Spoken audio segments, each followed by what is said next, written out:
7th class second period உள்ளே நுழையிறேன். இன்றைக்கி என்னடா பாடம்னு.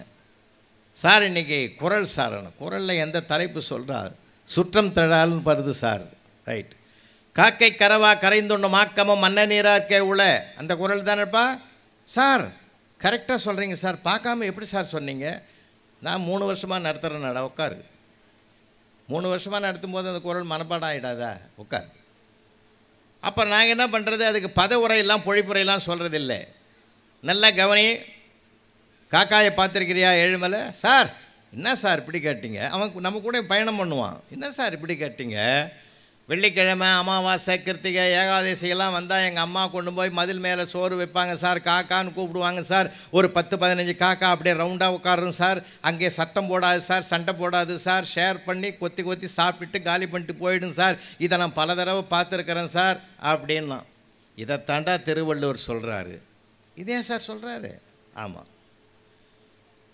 ஒரு பொருள் வந்தபோது தன் உறவுகளை அழைத்து பகிர்ந்து கொள்ளுகிற காக்கையை போல் நீ வசதியும் வாய்ப்பும் பெறுகிற போது உன் உறவுகளை அரவணைச்சிட்டு போகணும் தாண்டா. இதை உதாரணமாக்கி திருவள்ளுவர் சொல்கிறாருன்னு. சூப்பர் சார்ன்னார் அவர். சொல்லிவிட்டு இன்னொருத்தன், சார் ஒரு சந்தேகம். என்னடா இது பரீட்சைக்கு வருமா சார்? ஏன்னா அவன் கவலை அவனுக்கு. வரும்டான்னு. வந்தால் நல்லது சார். நான் இதுக்கு பொழிப்புரையே படிக்க மாட்டேன் சார். நீங்கள் சொன்னது அப்படியே மனசில் பதிஞ்சு போச்சு. இந்த சீனை வச்சே நான் எழுதிடுவேன்னா. சபாஷ் சார். இதில் 49 பேரும் 39 பேரும் முகமலர்ச்சியாக இருக்கான். ஒருத்தன் ஒரு மாதிரியாக இருக்கான். எங்கள் கண்ணு அப்படியே ஒரு ரவுண்ட் அடிக்கும் கிளாஸ் ரூமில்.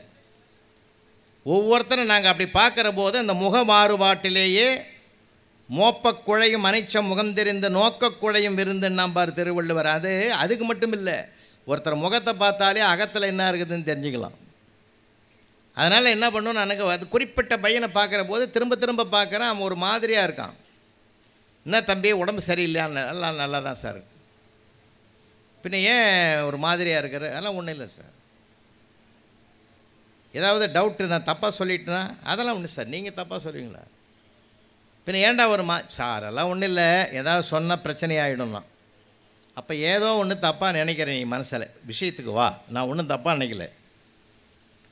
தெரிஞ்சால் தெரியுதுன்னு சொல்ல போகிறேன், தெரியலனா தெரிஞ்சுக்க போகிறேன். அவ்வளோதானடா சொல்லு. அதெல்லாம் ஒன்றும் இல்லை சார். நேற்று எங்கள் தெருவில் பொன்னம்மான்னு ஒரு பாட்டி வடையும் முறுக்கும் சுட்டு விற்குது சார். ஞாயிற்றுக்கிழமை ஒரு காக்கா ஒரு முறுக்கு தூக்கின்னு ஓடிச்சு சார்.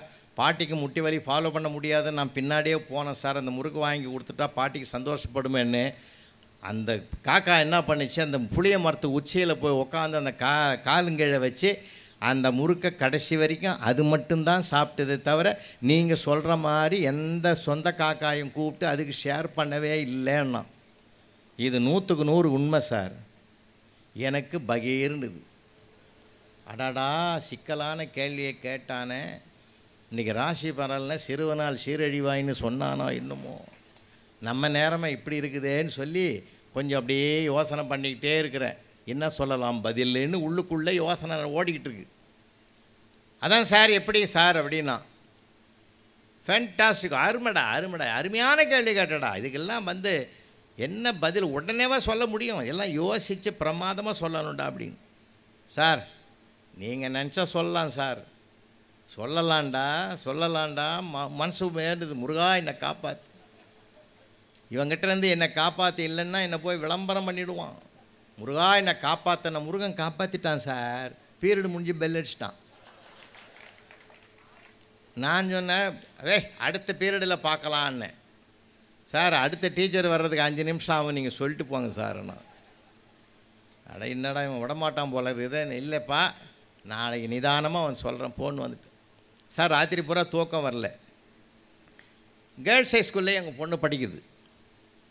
அவன் என்னப்பா தூங்கவே இல்லையா அப்படின்னா, அதே 7th படிக்கிறவங்க இந்த மாதிரி ஒரு கேள்வி கேட்டாமா என்ன சொல்கிறதுன்னு தெரியலன்னு. ஸ்கூலுக்கு போகும்போது அந்த பிள்ளை ஒரு அழகான ஆன்சரை சொல்லிட்டு போச்சு. நான் ஒரு நம்பிக்கை நட்சத்திரமாக சந்தோஷமாக ஸ்கூலுக்கு போகிறேன். எவன் கேள்வி கேட்டானோ அவன் காம்பவுண்டுக்கு வெளியில் நிற்கிறான் சார். ஐயா வணக்கம், எங்கே லீவு போட்டுறீங்களோன்னு பார்த்தேன்னா. என்னப்பா அவன் நேரம் அவன் அப்படி தான் பேசுவான். அவன் வருத்தப்படக்கூடாது. அப்புறம் நேரம் அவன் பீரியடுக்கு போனேன், உள்ளே போனேன்.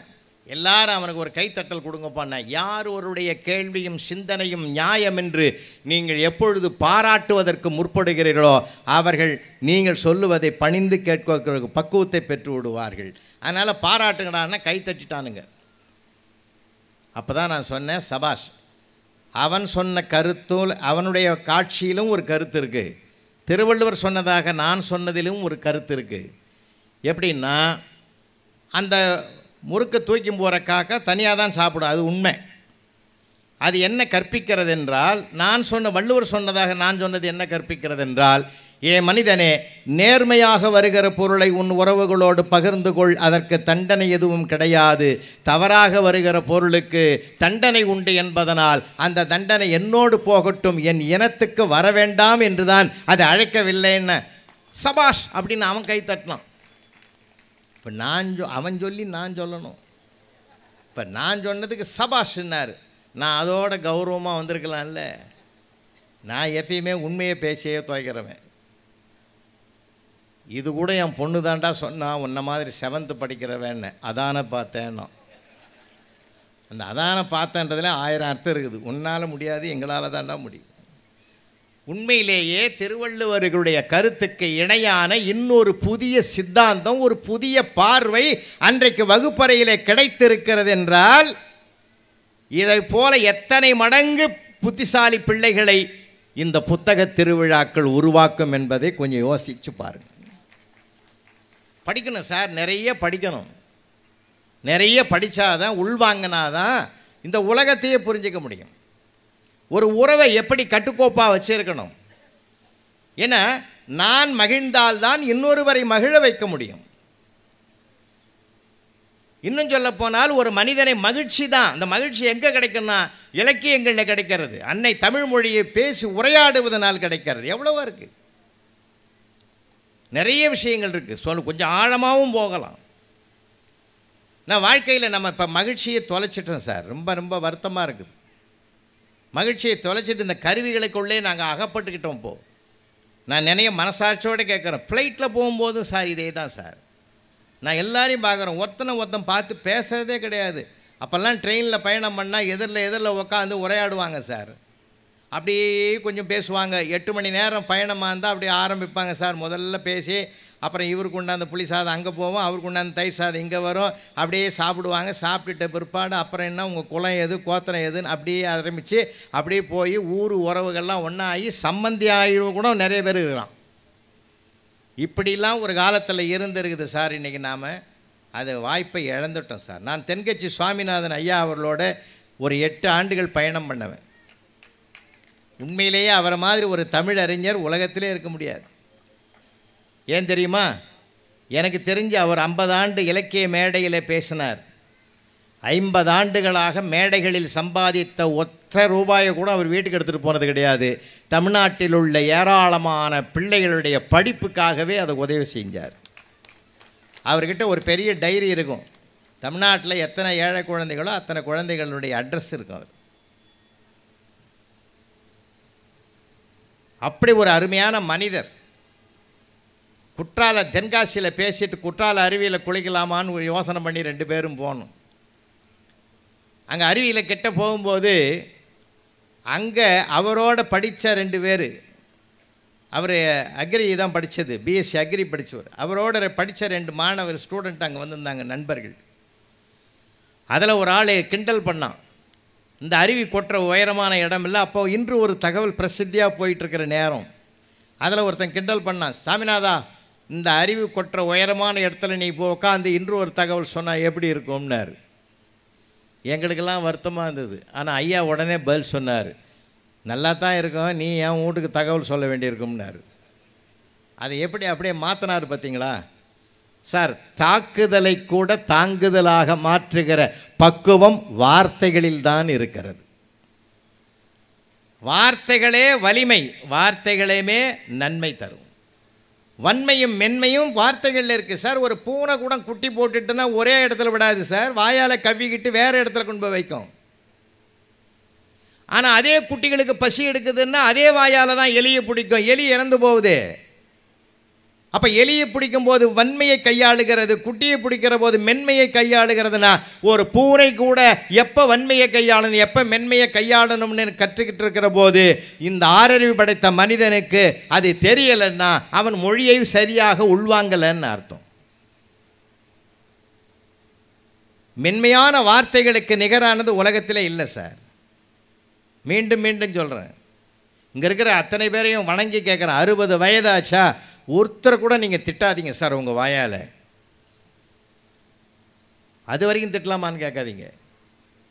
60 வயது ஆகிச்சுன்னா அவங்க வணங்குவதற்கு உரிய இடத்துக்கு வராங்க.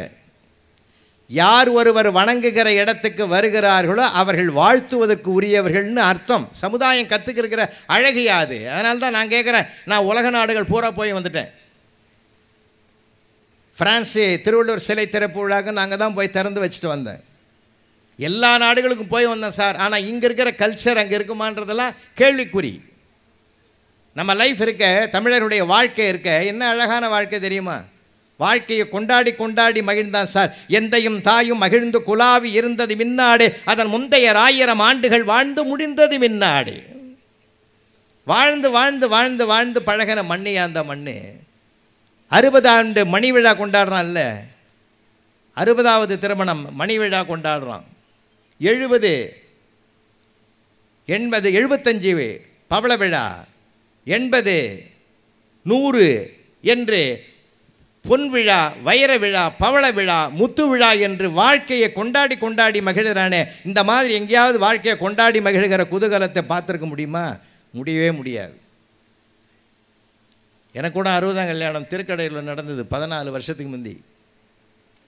ஆஸ்திரேலியாவிலேருந்து என் ஃப்ரெண்டு வந்திருந்தான் சார். அதே ஒய்ஃபான்னு கேட்டான். எதுக்கு சொல்கிறேன்னா, அவனுக்கு ஆச்சரியமாக இருக்குது, எப்படிடா இத்தனை வருஷமாக சேர்ந்து வாழறீங்கன்னு கேட்குறான். ஏன் தெரியுமா? நம்முடைய தமிழ் பண்பாட்டிலே, தமிழருடைய வாழ்க்கையிலே பிரிவினை என்ற சொல்லுக்கே அர்த்தமில்லையா, பிரிவினை என்ற சொல்லே கிடையாதுயா. ஏன் தெரியுமா? இவன் அக வாழ்க்கையில் ஒருவரை ஒருவர் தெரிந்து கொண்டு வாழவில்லை, புரிந்து கொண்டு வாழ்ந்தவர்கள். தெரிஞ்சுக்கிறது வேற, புரிஞ்சுக்கிறது வேற. இப்பெல்லாம் பார்த்தீங்கன்னா நீயா நானான்னு தான் வாழ்க்கை போய்கிட்டுருக்கு. நம்ம பெரியவங்க நீயும் நானும்னு வாழ்ந்தாங்க. நீயும் நானும் என்பது வாழ்க்கையா, நீயா நானா என்பது வாழ்க்கையான்னு கேட்குற அளவுக்கு வந்துருக்குது இன்னைக்கு.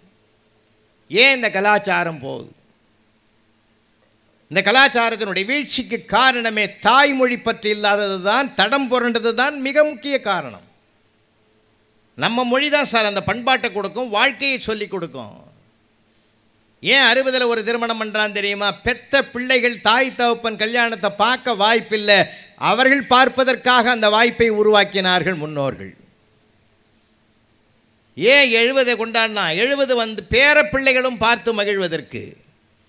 ஏன் 180 கொண்டாடினா? சமுதாயமே சேர்ந்து அவர்களை கொண்டாடுவதற்கு. எப்படி அவன் வாழ்க்கையை அனுபவித்து வாழ்ந்திருக்கிறான் சார் அந்த வாழ்க்கையை.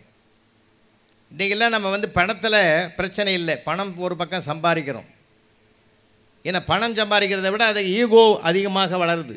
அதனால தான் நான் சொன்னேன், நீயா நானா என்பது வாழ்க்கை இல்லை, நீயும் நானும் என்பது தான் வாழ்க்கை.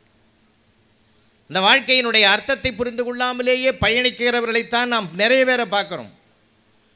ஒரு பக்கம் ஊடகங்கள் பார்த்திங்கன்னா அது வீணாக போனவங்க சரித்திரத்தை தான் அதிகமாக காட்டுது. வாழ்ந்தவர்கள் சரித்திரத்தை நம்முடைய அன்னை தமிழ் மொழியில் இருக்கக்கூடிய இலக்கியங்கள் தான் எடுத்து காட்டும். இன்றைக்கி கலாச்சாரங்கள், ஏன்னா வீடுகள் பெருகுவதை விட ஓட்டல்கள் தான் அதிகமாக பெருகி இருக்குது. ரொம்ப வருத்தப்பட வேண்டிய விஷயங்கள் நிறையா இருக்குது. என்ன அருமையான காட்சிகள்லாம் நிறையா இருக்குது சார். நம்ம பேசி என்ன பிரயோஜனம்னு கூட ஒரு சமயத்தில் வெறுப்புக்கு வருது. ஏன்னா இன்றைக்கி ஒரு நண்பர் எனக்கு ரொம்ப நிறைய வழக்கறிஞர்கள் உயர்நீதிமன்றத்தில், இப்போ நான் மதுரை நீதிமன்றத்தில் கூட பொங்கல் திருவிழா என் தலைமையில் தான் அங்கே மதுரை நீதிமன்றத்தில் நாங்கள் பண்ணி கொடுத்தோம். அங்கே எதுக்கு சொல்கிறேன்னா, அவர்கள் வருத்தப்பட்டாங்க. விவாகரத்து கேஸ் தான் சார் அதிகமாக வருது. நம்ம மொழி அதையா சொல்லி கொடுத்தது, யாயும் ஞாயும் யாராகியரோ எந்தையும் நுந்தையும் எம்முறை கேளிர் யானும் நீயும் எவ்வழி அரிதும் செம்புலப் பெயல் நீர் போல அன்புடை நெஞ்சம் தாம் கலந்தனவே. வானத்திலிருந்து பொழிகின்ற மழை நீரானது செம்மண்ணிலே புரண்டு ஓடுகிற போது அந்த செம்மண்ணினுடைய நிறத்தை பெற்றுதான் சேர்கிறது என்றால் அதிலிருந்து அந்த தண்ணீரை தனியாகவும் செம்மண்ணை தனியாகவும் பிரிக்க முடியாது. அதுபோல நீயும் நானும் இரண்டரை கலந்து விட்டோம் இதயத்தால் என்று வாழ்ந்த ஒரு அழகான வாழ்க்கை இன்னைக்கு பிரிவினையில் கோர்ட்டில் இருக்குது. ரொம்ப வருத்தமாக இருக்குது, சிலதெல்லாம் வருத்தமாக இருக்குது. கொஞ்சம் தயவு செய்ய என்ன தெரியுமா காரணம்? அதுக்கு கலந்து பேசாதது தான் மிகப்பெரிய காரணம். இன்னொன்று நம்ம மொழி சொல்லிக் கொடுக்குது, ஒருவர் இறங்கு ஒருத்தர் விட்டு கொடு, ஒருத்தரை அனுசரிச்சுக்கோ, சரியா போடும், அதான் லைஃபு சார். வாழ்க்கையை தொலைச்சிட்டு வசதிகள் பெறுவதனால என்ன பயன்? நான் கேட்குறேன் எல்லாரையுமே, வாழ்க்கையை தொலைச்சிட்டு வசதிகளை மட்டும் பெறுவதனால என்ன பிரயோஜனம் சொல்லுங்க? ஒரு மனிதனுக்கு வாழ்க்கையில் எது செல்வம் என்பது சிந்தையின் நிறைவு. நம் மொழி சொல்லுகிற அழகான தொடர் எது சரிமா? செல்வம். என்னுடைய மனம் நிறைவாக இருக்கிறது என்றால், மகிழ்வாக இருக்கிறது என்றால் அதுதான் செல்வம். ஈட்டுகிற பணம் அல்ல, சேர்த்து குவிக்கிற பணம் அல்ல. அதனால தான் பல பிரச்சனைகள் விஸ்வரூபாவோடு. அன்றைக்கி கோர்ட்டில் ஜட்ஜ் ஐயா உட்காந்துங்கிறாரு, ஒரு விவாகரத்து கேஸ் வருது. அவர் சொல்கிறாரு, ஜட்ஜ் ஐயா இந்த பாருடா, நான் தீர்ப்பு எழுத போகிறேன், வருத்தப்படாத, நீ எதை வேணாலும் எழுதுன்னா. அப்புறம் பின்னாடி கோவப்பட வருத்தப்படாதரான்னார். இல்லை இல்லை, பிரித்து விட்டுறேன், நான் பல முறை சொன்னேன், பேசி கலந்து பேசி முடிவெடுங்கடான்னு, நீ ஒத்து வரமாட்டுற. அடுத்த மாதத்துலேருந்து ஜீவனாம்சமாக அந்த அம்மாவுக்கு உன் சம்பளத்தில் பாதியை கொடுக்கணும். அவன் கலகலகலன்னு குற்றவாளி கூண்டிலே சிரிக்கிறான். சார் ஏன்டா வருத்தப்படுவேன்னு பார்த்தா சிரிக்கிறேன்னா, 10 வருஷமாக முழுசும் கொடுத்துங்கிறேன் சாமி, அடுத்த மாதத்துலேருந்து எனக்கு பாதியாவது கிடைக்குமே, சந்தோஷமாகுதுன்னா. அவனுக்குள்ளே இருக்கிற துன்பமும் துயரமும் அப்போ தான் தெரியுது. நிறைய விஷயங்களுங்க நம்ம நிறைய பேசணும் சார். ஒருத்தருக்கு ஒருத்தர் பேசுனாங்க சார். இப்போ எல்லாமே பேசாத எல்லாமே செல்ஃபோனில் தான் சார் இது உலகம். இப்போது நான் ஒரு சின்ன செய்தியை சொல்லலான்னு கூட தப்பு இல்லை அதில் சார். எப்படிலாம் நடக்குது பாருன்றதுக்காக தான் மாவட்ட ஆட்சித்தலைவர் அம்மா இருக்கிறதுனால சொல்கிறேன். நானும் உயர் அதிகாரிலாம் இருக்கீங்க, இந்த உலகம் எங்கே போகுதுன்றதுக்கு சொல்கிறேன். எங்கள் வீட்டில் மெய்டு வேலைக்காரம்மா சார், அந்த அம்மாவுக்கு கேன்சர் இருந்தாலும் அவங்களுக்கு ஒரு வாழ்வாதாரம் கொடுக்கணுமேன்றதுக்காக எங்கள் வீட்டில் வேலைக்கு வச்சு அந்த அம்மாவுக்கு கூடுதலாகவே சம்பளம் கொடுத்து வச்சுருக்கோம். அந்த அம்மாவுக்கு ஒரு பொண்ணு சார், காலேஜில் நான் தான் சேர்த்து விட்டேன். 1 வருஷம் படித்தது சார். இந்த இன்ஸ்டாகிராமில் எவனோ ஒருத்தன் கும்பகோணத்து பக்கத்தில் இருந்து காதல் பண்ணி அந்த பொண்ணை முதல்ல அழைச்சி விட்டான் சார். இவங்க போய் பின்னாடி அதுக்கு 18 ஏஜ் கம்ப்ளீட் ஆகலைன்னு கூட்டின்னு வந்துட்டாங்க. காவல்துறை நண்பர்கள் உதவி பண்ணாங்க. பிறகு என்னாச்சு, வந்த உடனே ஒரு வருஷம் இருக்குது அந்த முடிகிறதுக்கு. 17ல் 18க்கு 1 ஆண்டு. என்ன பண்ணாங்க, 1 மாதத்தில் அந்த பையனுடைய ஃபோட்டோ வாட்ஸ்அப்பில் வருது சார். அவனுடைய இறந்த உடலுக்கு மாலையெல்லாம் போட்டு ஃபோட்டோ எடுத்து அந்த ஃபோட்டோவை வாட்ஸ்அப்பில் அனுப்பிட்டாங்க பொண்ணு வீட்டு பக்கம் பூரா. இவங்க என்ன பண்ணாங்க, அவன் போயிட்டான் நிம்மதிரா, தொந்தரவு விட்டுதுறான்னு அதோட அமைதி ஆயிட்டாங்க சார். ஆனால் 10 நாளைக்கு முந்தி அவன் மறுபடியும் அந்த பொண்ணை அழைச்சி போட்டான் சார். எப்படியெல்லாம் நம்ப வைத்து கழுத்தறுக்கிற நம்பிக்கை துரோகம் இந்த இதில் கருவிகளால் வந்திருக்குதுன்றதுக்கு இது ஒரு மிகப்பெரிய உதாரணம். எப்படிலாம் நினச்சி பார்க்க முடியுமா? அவனுடைய டெட் பாடி ஃபோட்டோவை அனுப்பி வாட்ஸ்அப்பில் அவங்கள நம்ப வச்சு மறுபடியும் அவன் வந்து அழைச்சி போயிருக்கான் சார். இப்போ நாங்கள் காவல்துறைகளோடு போட்டு நாங்கள் பண்ணியிருக்கிறோம், அது வேறு விஷயம். எதுக்கு சொல்கிறேன்னா, இப்படிலாம் நடக்குது நாட்டில். காரணம் என்ன தெரியுமா? பெற்றோர்களுடைய பிள்ளைகளுடைய நெருக்கம் குறைந்ததனால்தான் இந்த நிலையே உருவாகி இருக்கிறது. அந்த காலத்தில் அம்மா என்ன பண்ணுவாள் சார், பப்பு கடைன்னு முழங்கையால் உள்ளங்கையை கடைஞ்சி இதை ரசம் பூவா பப்புவா சாம்பார் பூவான்னு சொல்லி அம்மாவுக்கு ஒரு வாய், அப்பாவுக்கு ஒரு வாய், தாத்தாவுக்கு ஒரு வாய், பாட்டிக்கு ஒரு வாய் அப்படின்னு ஒவ்வொரு வாயை ஊட்டி கொடுத்து நண்டு ஊறுது நரி ஊறுதுன்னு ஒரு பாட்டை சொல்லி கிச்சு கிச்சு மூட்டி கலகலப்பாக குழந்தைய வச்சுருப்பா சார். அப்போது ஏன் தெரியுமா அந்த சிரிக்க வைக்கிறா? அடுத்தவர்களுக்கு கொடுக்கிற போது சிரித்து கொண்டே கொடுக்க வேண்டும் என்ற பண்பாட்டையும் சொல்லி கொடுத்த முதல் தெய்வம் தாயாகத்தான் இருந்தாள் அன்றைக்கு. இன்றைக்கி அப்படி வாய்ப்பு இல்லை சார். கிண்ணத்தில் சோத்தை போட்டு பாலை ஊற்றி செல்லை கையில் கொடுத்துடுது, அது அள்ளி அள்ளி போடுது. அது பால் சோறுன்னு தெரியல, மோர் சோறுன்னு தெரியல சார். நம்ம வளர்ப்பு எப்படியோ வளரும், அப்படி தானே சார் வளரும். ரொம்ப வருத்தமாக இருக்குது சார், ரொம்ப வருத்தமாக இருக்குது. அன்றைக்கி நான் ஒரு வீட்டுக்கு போயிருக்கிறேன், ஒரு பையனை தண்ணி கொண்டாடான்றேன், அப்படியே தாவி தாவி போனான் சார், எகிரி எகிரி போனான், நடக்கவே மாட்டான். அவங்க அப்பாவை கேட்டேன், என்ன பையனுக்கு பேர் வச்சுக்கிறேன்னு. ஜம்புலிங்கம்னா. பரவாயில்லடா, நல்ல பேர் தான் வச்சுக்கிறேன். அவன் ஜம்ப் பண்ணி தான் போகிறான், சரியாக தான் பேர் வச்சுக்கிறேன்னு. இல்லை இல்லை, ஏன்டா அப்படி போகிறான்னு கேட்டான். அதுக்கு அவன் ஒரு காரணம் சொன்னான் சார். நீ நானெல்லாம் தூளியில் போட்டு ஆறாரோ பாடி அப்படி அசைச்சி வளர்த்தாங்க, இட வசதி இருந்தது. இப்போ இட வசதி இல்லை, அப்படி தூளி ஆட்டுறதுக்கு நேரமும் இல்லை. ஒரு ஸ்ப்ரிங் தொட்டியில் தான் இவன் பிறந்ததுமே போட்டு அப்படி இழுத்து விட்டோம். அது எகிரி குச்சியாக வளர்ந்ததுனால இறக்கி விட்டாலும் அப்படி தான் ஓடுறான். அது நான் என்ன பண்ண முடியும், நான் வளர்த்த விதம் அப்படின்ட்டான்.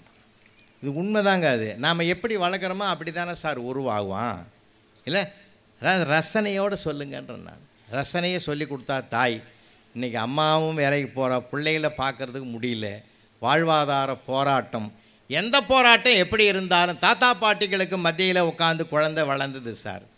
இப்போ அந்த வாய்ப்பும் இல்லை சார். அப்போல்லாம் ஒரு குழந்தை அப்படி உட்காந்து இருப்பான், தாத்தாவும் பாட்டியும் அந்த வயசுலேயும் ஒன்று ஆதி நாளில் சண்டை போட்ட மாதிரியே சண்டை போட்டுன்னு இருக்கும். சில நேரங்களில் தாத்தா வீம்பில் எடுப்பார், கொண்டா தச்சு கிழிச்சப்போ அப்படின்னு அந்த கிழிஞ்ச துணியும் வாங்கி ஊசியும் நூலையும் கையில் வாங்கி போராடுறாரு. அவன் பார்த்து பேர குழந்தை சிரிக்கிறான். நீ என்னடா சிரிக்கிற, என்ன பண்ணிக்கிறேன்னா, ஊசியில் நூல் கோத்துங்க, இந்த ஜென்மத்தில் கோக்க மாட்டேன். ஏண்டா ஊசி கீழே விழுந்து 1/2 மணி நேரம் ஆகுதியா, நீ வெறும் கையை வச்சுக்கின்னு நூலை வச்சுன்னுக்கிற. அந்த குடும்பமே குதூகலமாகுமா சார்? அப்போது ஒரு மகிழ்ச்சி கலந்து பேசினாங்க, ஒரு ஜாலியாக இருக்க மனிதனை தேடினான் சார். இப்போ ரொம்ப வாழ்க்கையில் என்னான்னு கேட்டிங்கன்னா எல்லாமே வச்சுக்கிறது ஒரு பொண்ணு ஒரு பையன். அந்த காலத்தில் அப்படி இல்லை சார். ரொம்ப பிள்ளைகள் அதிகமாக இருக்கிறதுமா. எங்கள் பெரியப்பாக்கெல்லாம் 16 பசங்க சார். ஆச்சரியமாக பார்க்காதீங்க, 16 பெற்று பெருவாழ்வு வாழ்கின்றதை நிறைவேற்றிட்டான் அந்த மனுஷன். ஆமாங்க, 10 ஆம்பளை பிள்ளைங்க, 6 பொம்பளை பிள்ளைங்க. யாராவது ஒருத்தன் வந்து ஆம்பளை பையன் இந்த பையனுக்கு என்ன பேருன்னு கேட்டால் எங்கள் பெரியம்மாவை கூப்பிட்டு கேட்பார், இந்த 8ஆம் நம்பர் பையனுக்கு பேர் கேட்குறாரு சொல்லுன்னுவார். அவர் சீரியல் நம்பர் தான் போட்டு வச்சுருப்பார். இத்தனைக்கும் அவர் போஸ்ட் மாஸ்டரு, வெளியிலையும் டெலிவரி உள்ளேயும் டெலிவரி. ஆனால் வருத்தப்படவே மாட்டார் சார். என்னமோ கடவுள் கொடுத்தான் அப்படின்வார். மகிழ்ச்சியாக என்ன சார். இன்னொரு விஷயம் சொல்லட்டுமா, அன்றைக்கி 100 ரூபாய் சம்பாதித்தார்கள், 1000 ரூபாய் வாழ்க்கை வாழ்ந்தார்கள். இன்றைக்கி 1000 ரூபாய் சம்பாதிக்கிறோம், 100 ரூபாய் வாழ்க்கை கூட கேள்விக்குறியாக இருக்கிறது. காரணம் என்ன சார்? இருப்பதில் திருப்தி அடையணும். யார் மகிழ்ச்சி அடைகிறான் தெரியுமா? தமிழ் சொல்லிக் கொடுக்குது, இருப்பதில் மகிழ்ச்சி அடைகிறவன் தான் திருப்தியாக வாழ முடியும். இல்லாததுக்கு வருந்துகிறவன் ஒருபோதும் வாழ்க்கையில் மகிழவே முடியாது. அதனால தான் கவியரசு கண்ணதாசன் எழுதினா, உனக்கும் கீழே உள்ளவர் கோடி நினைத்து பார்த்து நிம்மதி நாடு. என்ன அழகான வாழ்க்கை வரிகள். வாழ்வதற்கென்றே எழுதப்பட்ட வரிகள் நிறைய இருக்குது சார், நிறைய இருக்கு. நிறைய விஷயங்கள், சின்ன சின்ன விஷயங்கள். ஊடுதல் காமத்திற்கென்பம் அதற்கென்பம் கூடி முயங்க பெறினா. கணவன் மனைவிக்குள்ளே பேசுறது சார், இன்னும் கூட சொல்லட்டுங்களா, வார்த்தைகள் என்பது பலம், வார்த்தைகள் என்பதே பலவீனம். இனிய உளவாக இன்னாத கூறல் கனி இருப்ப காய் கவர்ந்துட்டுன்னா. ஒரு பூவை பார்த்து கனி கேட்டதாம், ஏ பூவே நான் எங்கே இருக்கிறேன்? பூ சொன்னது, எனக்குள் தான் நீ இருக்கிறாய், காலத்தால் வெளியே வருவாய். அந்த கனி நமக்குள்ளே தான் சார் இருக்கு, கனி நமக்குள்ளே தான் இருக்கு. அந்த கனி தான் திருவள்ளுவர் சொன்னார், நகல்வல்லல் அல்லாருக்கு பகற்பொழுதும் இருட்டுக்கு சமம்டான்னார். மகிழ்ச்சியாக வச்சிரு, உன்னை சுற்றி இருக்கிறவங்கள மகிழ்ச்சியாக வச்சிரு, உறவுகளை மகிழ்ச்சியாக வச்சிரு, குழந்தைகளை மகிழ்ச்சியாக வச்சிரு. அன்றைக்கி கூட ஒரு பிச்சைக்காரன் வாசலில் வந்து, அம்மா தாயே சோறு போடுமான்னா. அங்கேருந்து அந்த அம்மா வேகமாக வந்தது, பார்த்தது, ஆள் நல்லா வாட்ஸாட்டமாகறேங்கன்னா மூட்டை தூக்கி பிழைக்க வேண்டியது தானடா, பிச்சை எடுக்கிற அசிங்கமாக இல்லை. அவன் கோவப்படலை சார், கோவப்படவே இல்லை. அம்மா பார்க்குறது நீ கூட தான் நயன்தாரா மாதிரிக்கிற, நீ சினிமாவுக்கு நடிக்கவா போனேன்? இதோ வீட்டில் இருக்குத, இதுங்களுக்கெல்லாம் வடித்து கொட்டுறதுக்கு தானே நீ வீட்டில் இருக்கிற, பாவம்மா நீலாம் பாரு. அந்த அம்மா கண்ணீர் விடுது. 10 வருஷமாக இந்தெல்லாம் வடிச்சு ஓட்டுறோம், ஒருத்து கூட நன்றி இல்லை, எங்கிருந்தோ வந்தவன் நீதாண்டா என்னை பற்றி யோசிக்கிற, இர்ரா தம்பின்னு 4 இட்லி சூடாக கொண்டாந்து கையில் கொடுத்து சாப்பிட வச்சுதுன்னா அவன் கோவப்படாமல் குணமான வார்த்தைகளை பேசியதற்கு கிடைத்த பரிசு என்றால், வாழ்க்கையில் நாம் எதையும் அடைய வேண்டுமென்றால், ஜெயிக்க வேண்டுமென்றால் அந்த வார்த்தை நம்மக்கிட்ட இருக்குது. இதை அடுத்தவங்க சொல்லணும்னு அவசியமே கிடையாது சார். வார்த்தைகள்லாம் நம்மக்கிட்ட இருக்குது. பிள்ளைகள் என்ன அழகாக பேசுகிறான், அதுக்கு நம்ம ஊக்கப்படுத்திருக்கிறோமா என்னைக்காவது? சார், ப்ரெசன்ஸ் ஆஃப் மைண்டு அவனுக்கெல்லாம் என்ன அழகாக இருக்குது தெரியுமா? நிறையா ஏராளமாக இருக்குது. அதான் சொன்ன, படிப்பை மட்டும் ரசிக்க பழகியிருக்கிறது. அவனை இயந்திர மனிதனாக ஆக்குகிற முயற்சியில் ஈடுபட்டு இருக்கிற இந்த சமுதாயம் இதயமுள்ள மனிதனாக மாற்றுவதற்கான முயற்சியை மேற்கொண்டால்தான் மனித பண்புகள் செழிக்கும். அவன் என்ன அழகாக பேசுகிறான் தெரியுமா? பையன் ஒரு ஃபஸ்ட் ஸ்டாண்டர்ட் பையன் வந்து கேட்குறான் அவங்க அப்பாட்ட, டேடி இன்றைக்கி ஒரு ஸ்மால் பேரண்ட் மீட்டிங் இருக்குது, நீ வந்தே ஆகணும். டேய், பேரண்ட் டீச்சர்ஸ் மீட்டிங்னு கேள்விப்பட்டுக்கிறேன், அது என்னடா ஸ்மால் பேரண்ட்? உனக்கு ஒன்றுமே தெரியலப்பா, அம்மா சொல்கிறது கரெக்டாக இருக்குதுப்பா. நீ நான் எங்கள் மிஸ்ஸு 3 பேர் தான் மீட் பண்ணுறோம். இது ஏதோ தப்பு பண்ணிட்டு வந்துக்குது. உங்கள் அப்பாவை கூட்டின்னு வரான்னுக்கிறாங்க. உன்னை கூட்டின்னு வர சொன்னாங்கன்னா எதுக்கு ஏன்னு என்கொயரி பண்ணி இவரே உதைப்பாருன்னு சொல்லி அதை ஸ்மால் பேரண்ட் மீட்டிங்னு டெவலப் பண்ணாமல் பார்த்தீங்களா? இவன் தான் சார் ஒரு பெரிய கெட்டிக்காரனாக வருவான். சமுதாயத்தை வெல்லக்கூடிய சாதுரியமும் ஒரு மனிதனுக்கு தேவை. உண்மையா இல்லையா? அந்த திறமையும் வேணும், அந்த டேலண்ட்டும் வேணும். 1972 ஸ்ரீபெரும்புதூர் பள்ளியில் முதல் சேர்ந்த நான். அந்த ஆண்டு விழாவில் ஒரு நாடகம் கொடுத்தான் சார். அந்த நாடகத்தில் வந்து பாஞ்சாலி சபதத்தை நாங்கள் நாடகமாக போடுறதுக்கு முயற்சி பண்ணோம். அருமையான நாடகம். எனக்கு ரொம்ப பாஞ்சாலி சபதத்தை ரொம்ப பிடிக்கும். 3 அது பாய்ஸ் ஸ்கூல், அது 3 பையன், 7th ஒரு பையன், 6th ஒரு பையன், 8th ஒரு பையன், 3 பேரை செலக்ட் பண்ணி அந்த சின்ன பையனுக்கு கண்ண வேஷம், இந்த கொஞ்சம் சிவப்பாக இருப்பான் ஒரு பையன், அவனுக்கு பாஞ்சாலி வேஷம், இந்த கொஞ்சம் முரடாக இருப்பான் 8வது படிக்கிற பையன், அவனுக்கு வந்து துச்சாதன வேஷம். இவங்களுக்கெல்லாம் ஒரு ட்ரையல்லாம் கொடுத்து இப்படி சொன்னேன், டேய் அவன் பையன் ஒரு புடவை கட்டின்னு வந்து நிற்பான், நீ புடவையை உருவுற மாதிரி பாவனை பண்ணி நான் சொல்கிற வசனத்தை பேசிட்டு வாடா அப்படின்னு. அவனுக்கு இந்த பொடி பையனுக்கு என்ன விஷயம் தெரியுமா?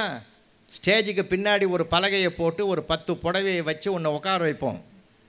அங்கே ட்ராமாவில் அந்த பாஞ்சாலி குரல் கொடுக்கும், கட்டா எனக்கு ஆடை கொடுன்னு கத்தும்போது நீ ஒவ்வொரு புடவையாக கீழே விடணும் அப்படின்னு. ஓகே சார்ன்ட்டான். எல்லாம் முடிஞ்சுது. நாடகம் நடத்துறதுக்கு முன்னாடியே அந்த பையனை 5:30க்கு தான் ஏற்றி விட்டோம். மேலே ஒரு பலகையை போட்டு ஒரு பிஸ்கட் பாக்கெட்டு ஒரு வாட்டர் பாட்டிலு எல்லாம் வச்சு அவனை மேலே குடும்பமே வச்சாச்சு. தயாராக இருறான்ட்டு வந்துட்டோம். நாடகம் 7 மணிக்கு ஆரம்பிக்க போகுது. அப்போ ஒருத்தன் ஓடியாந்து என் காதலை சொல்கிறான், துச்சாதனா நடிக்கிறவனுக்கு பாஞ்சாலியாக நடிக்கிறவனுக்கு 5 மணிலேருந்து தகராறு சாருன்னா. இன்றைக்கி என்னமோ நடக்க போகுது நாடக மேடையில்னு நினச்சிட்டு பயந்துதான் இருந்தேன். பயந்தபடியே நடந்துருத்துங்க. ஆடி விலைப்பட்ட தாதினி உன்னை ஆள்பவன் அண்ணன் சுயோதன்னு சர்சர்னு உருவி போட்டான் அந்த புடவை. அந்த பையன் பேண்ட் ஷர்ட்டியோடு நிற்குது. ஆபத் பாண்டவா அநாத ரட்சகான்னு மேலே பார்க்குறான். அந்த பையன் பாஞ்சாலியாக நடிக்கிற பையன் மேலே பார்க்குறான். அந்த பையன் என்ன பண்ணிட்டான், கண்ணனாக போனவன் பிஸ்கட் பாக்கெட்லாம் பிரித்து சாப்பிட்டுட்டு தண்ணியை குடிச்சிட்டு அது தூங்கிடுது. மொத்த புடவையும் தலைக்கு வச்சு தூங்கிவிட்டான். ஒரு புடவையும் கீழே வரல. ஆனால் அந்த பையன் என்ன பண்ணான், வசனத்தை மாற்றினான் சார். ஆபத் பாண்டவா அநாத ரட்சகா கோவிந்தா மாதவா யாதவா கேசனவா மதுசூதனா முரளிதரா என்னை இந்த பாவி துச்சாதனிடத்திலிருந்து ஆடை கொடுத்து என்று உன்னை காப்பாற்றி என்று உன்னை வேண்டினேன், என்னை ஆண் பிள்ளையாகவே மாற்றிவிட்டாயப்பான்னு சொன்னான். பார்த்தீங்களா? இது நான் எழுதாத வசனம், ஆண்டவன் அவனுக்குள் எழுதி வைத்த வசனம். ஒவ்வொருத்தனுக்கும் டேலண்ட் இருக்குது, திறமை இருக்குது. திறமை இல்லாத மனிதன் பிரபஞ்சத்தில் படைக்கப்படுவது இல்லை.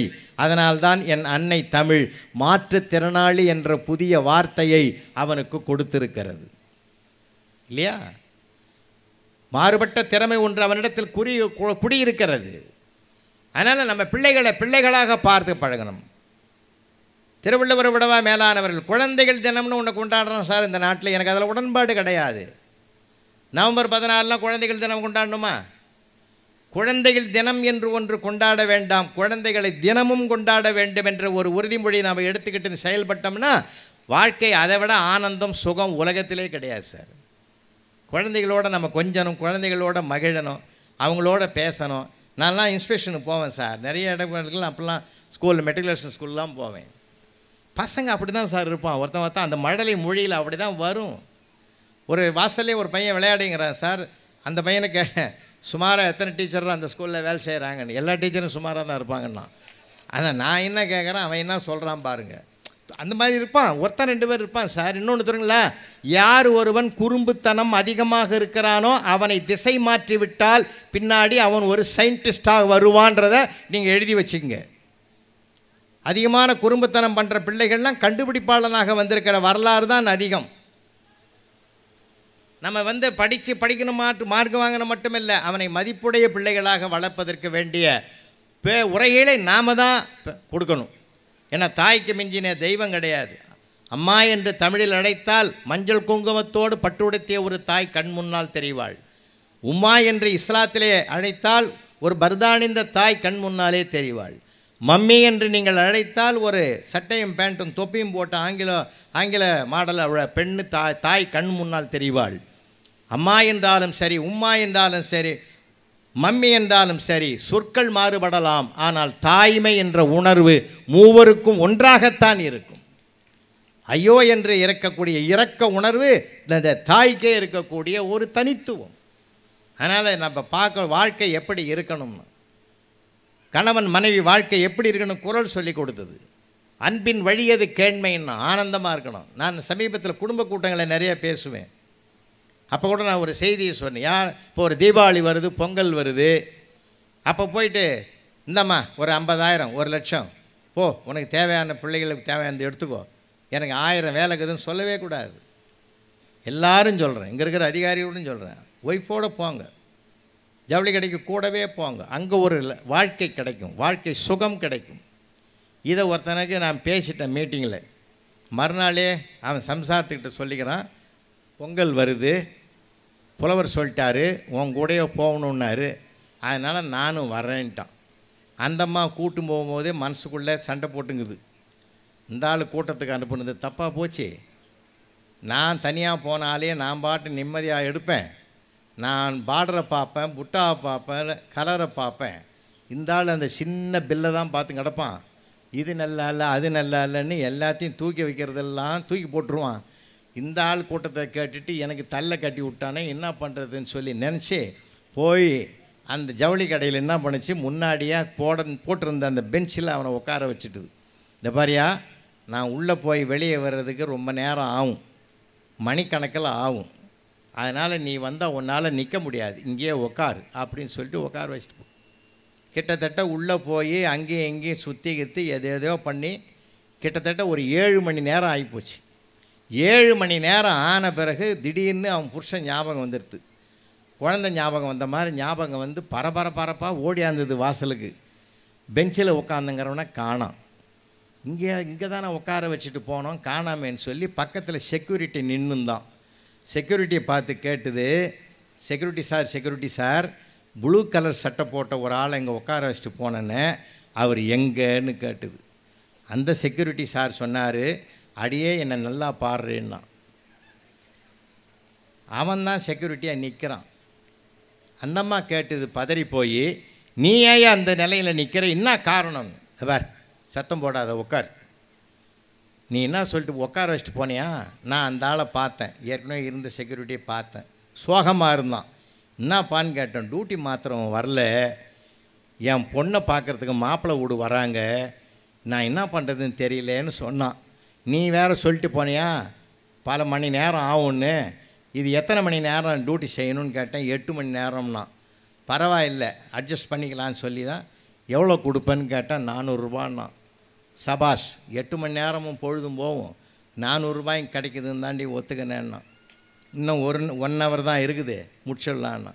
அந்த அம்மா அப்படியே ஆனந்த கண்ணீர் விட்டுது. சார், உனக்கும் எனக்கும் பொருத்தம் பார்க்கும்போது மனப்பொருத்தம் தான் 100% இருக்குதுன்னு அன்றைக்கே சொன்னாங்க. அது இன்றைக்கி தான் நான் அதை பார்க்குறேன்.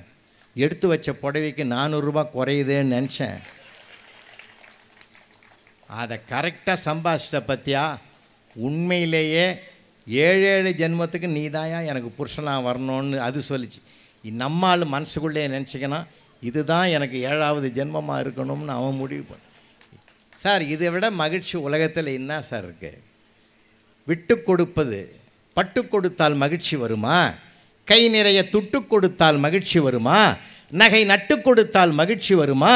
விட்டு கொடுத்தால் தான் மகிழ்ச்சி வரும் என்றால் அதை விட்டு கொடுக்கிற பண்பாட்டை ராமாயணம் சொல்லி கொடுக்கிறது.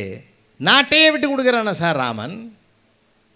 அவன் விட்டதுனால பரதனை விட்டு கொடுக்குறான், லட்சுமணனை விட்டு கொடுக்குறான் இல்லையா, சத்ருக்கனனை விட்டு கொடுக்குறான். எல்லாரும் விட்டு கொடுப்பதற்கு தயாராக இருக்கிற காரணத்தினால் அந்த குடும்பமே அவ்வளவு மகிழ்ச்சியாக ஒற்றுமையாக இருந்தது. விட்டு கொடுப்பதற்கு தயாராக இல்லை என்று போட்டி போட்டதனால்தான் துரியோதனனுடைய குடும்பமே அழிந்து போனது. அப்படி என்றால் ஒரு குடும்பத்தில் எது ஆட்சி கொள்ள வேண்டும் என்ற ஒரு அற்புதத்தை, பெருமையை நம்முடைய மொழி நமக்கு கற்றுக் கொடுக்கிறது இலக்கியங்கள் வாயிலாக. சாதாரணமானதல்ல. ஒன்றை சொல்லி நான் நிறைவு செய்கிறேன். 95 வயசு பெரியவர், 95 வயசு பெரியவர், அவரை ஒருத்தன் கேட்குறான், நீங்கள் எப்படி இருக்கீங்கன்னு கேட்டான். நல்லா தான் இருக்கேன். இந்த வயசுலேயும் நல்லா இருக்கிறதுக்கு என்ன காரணம்னு கேட்டான்.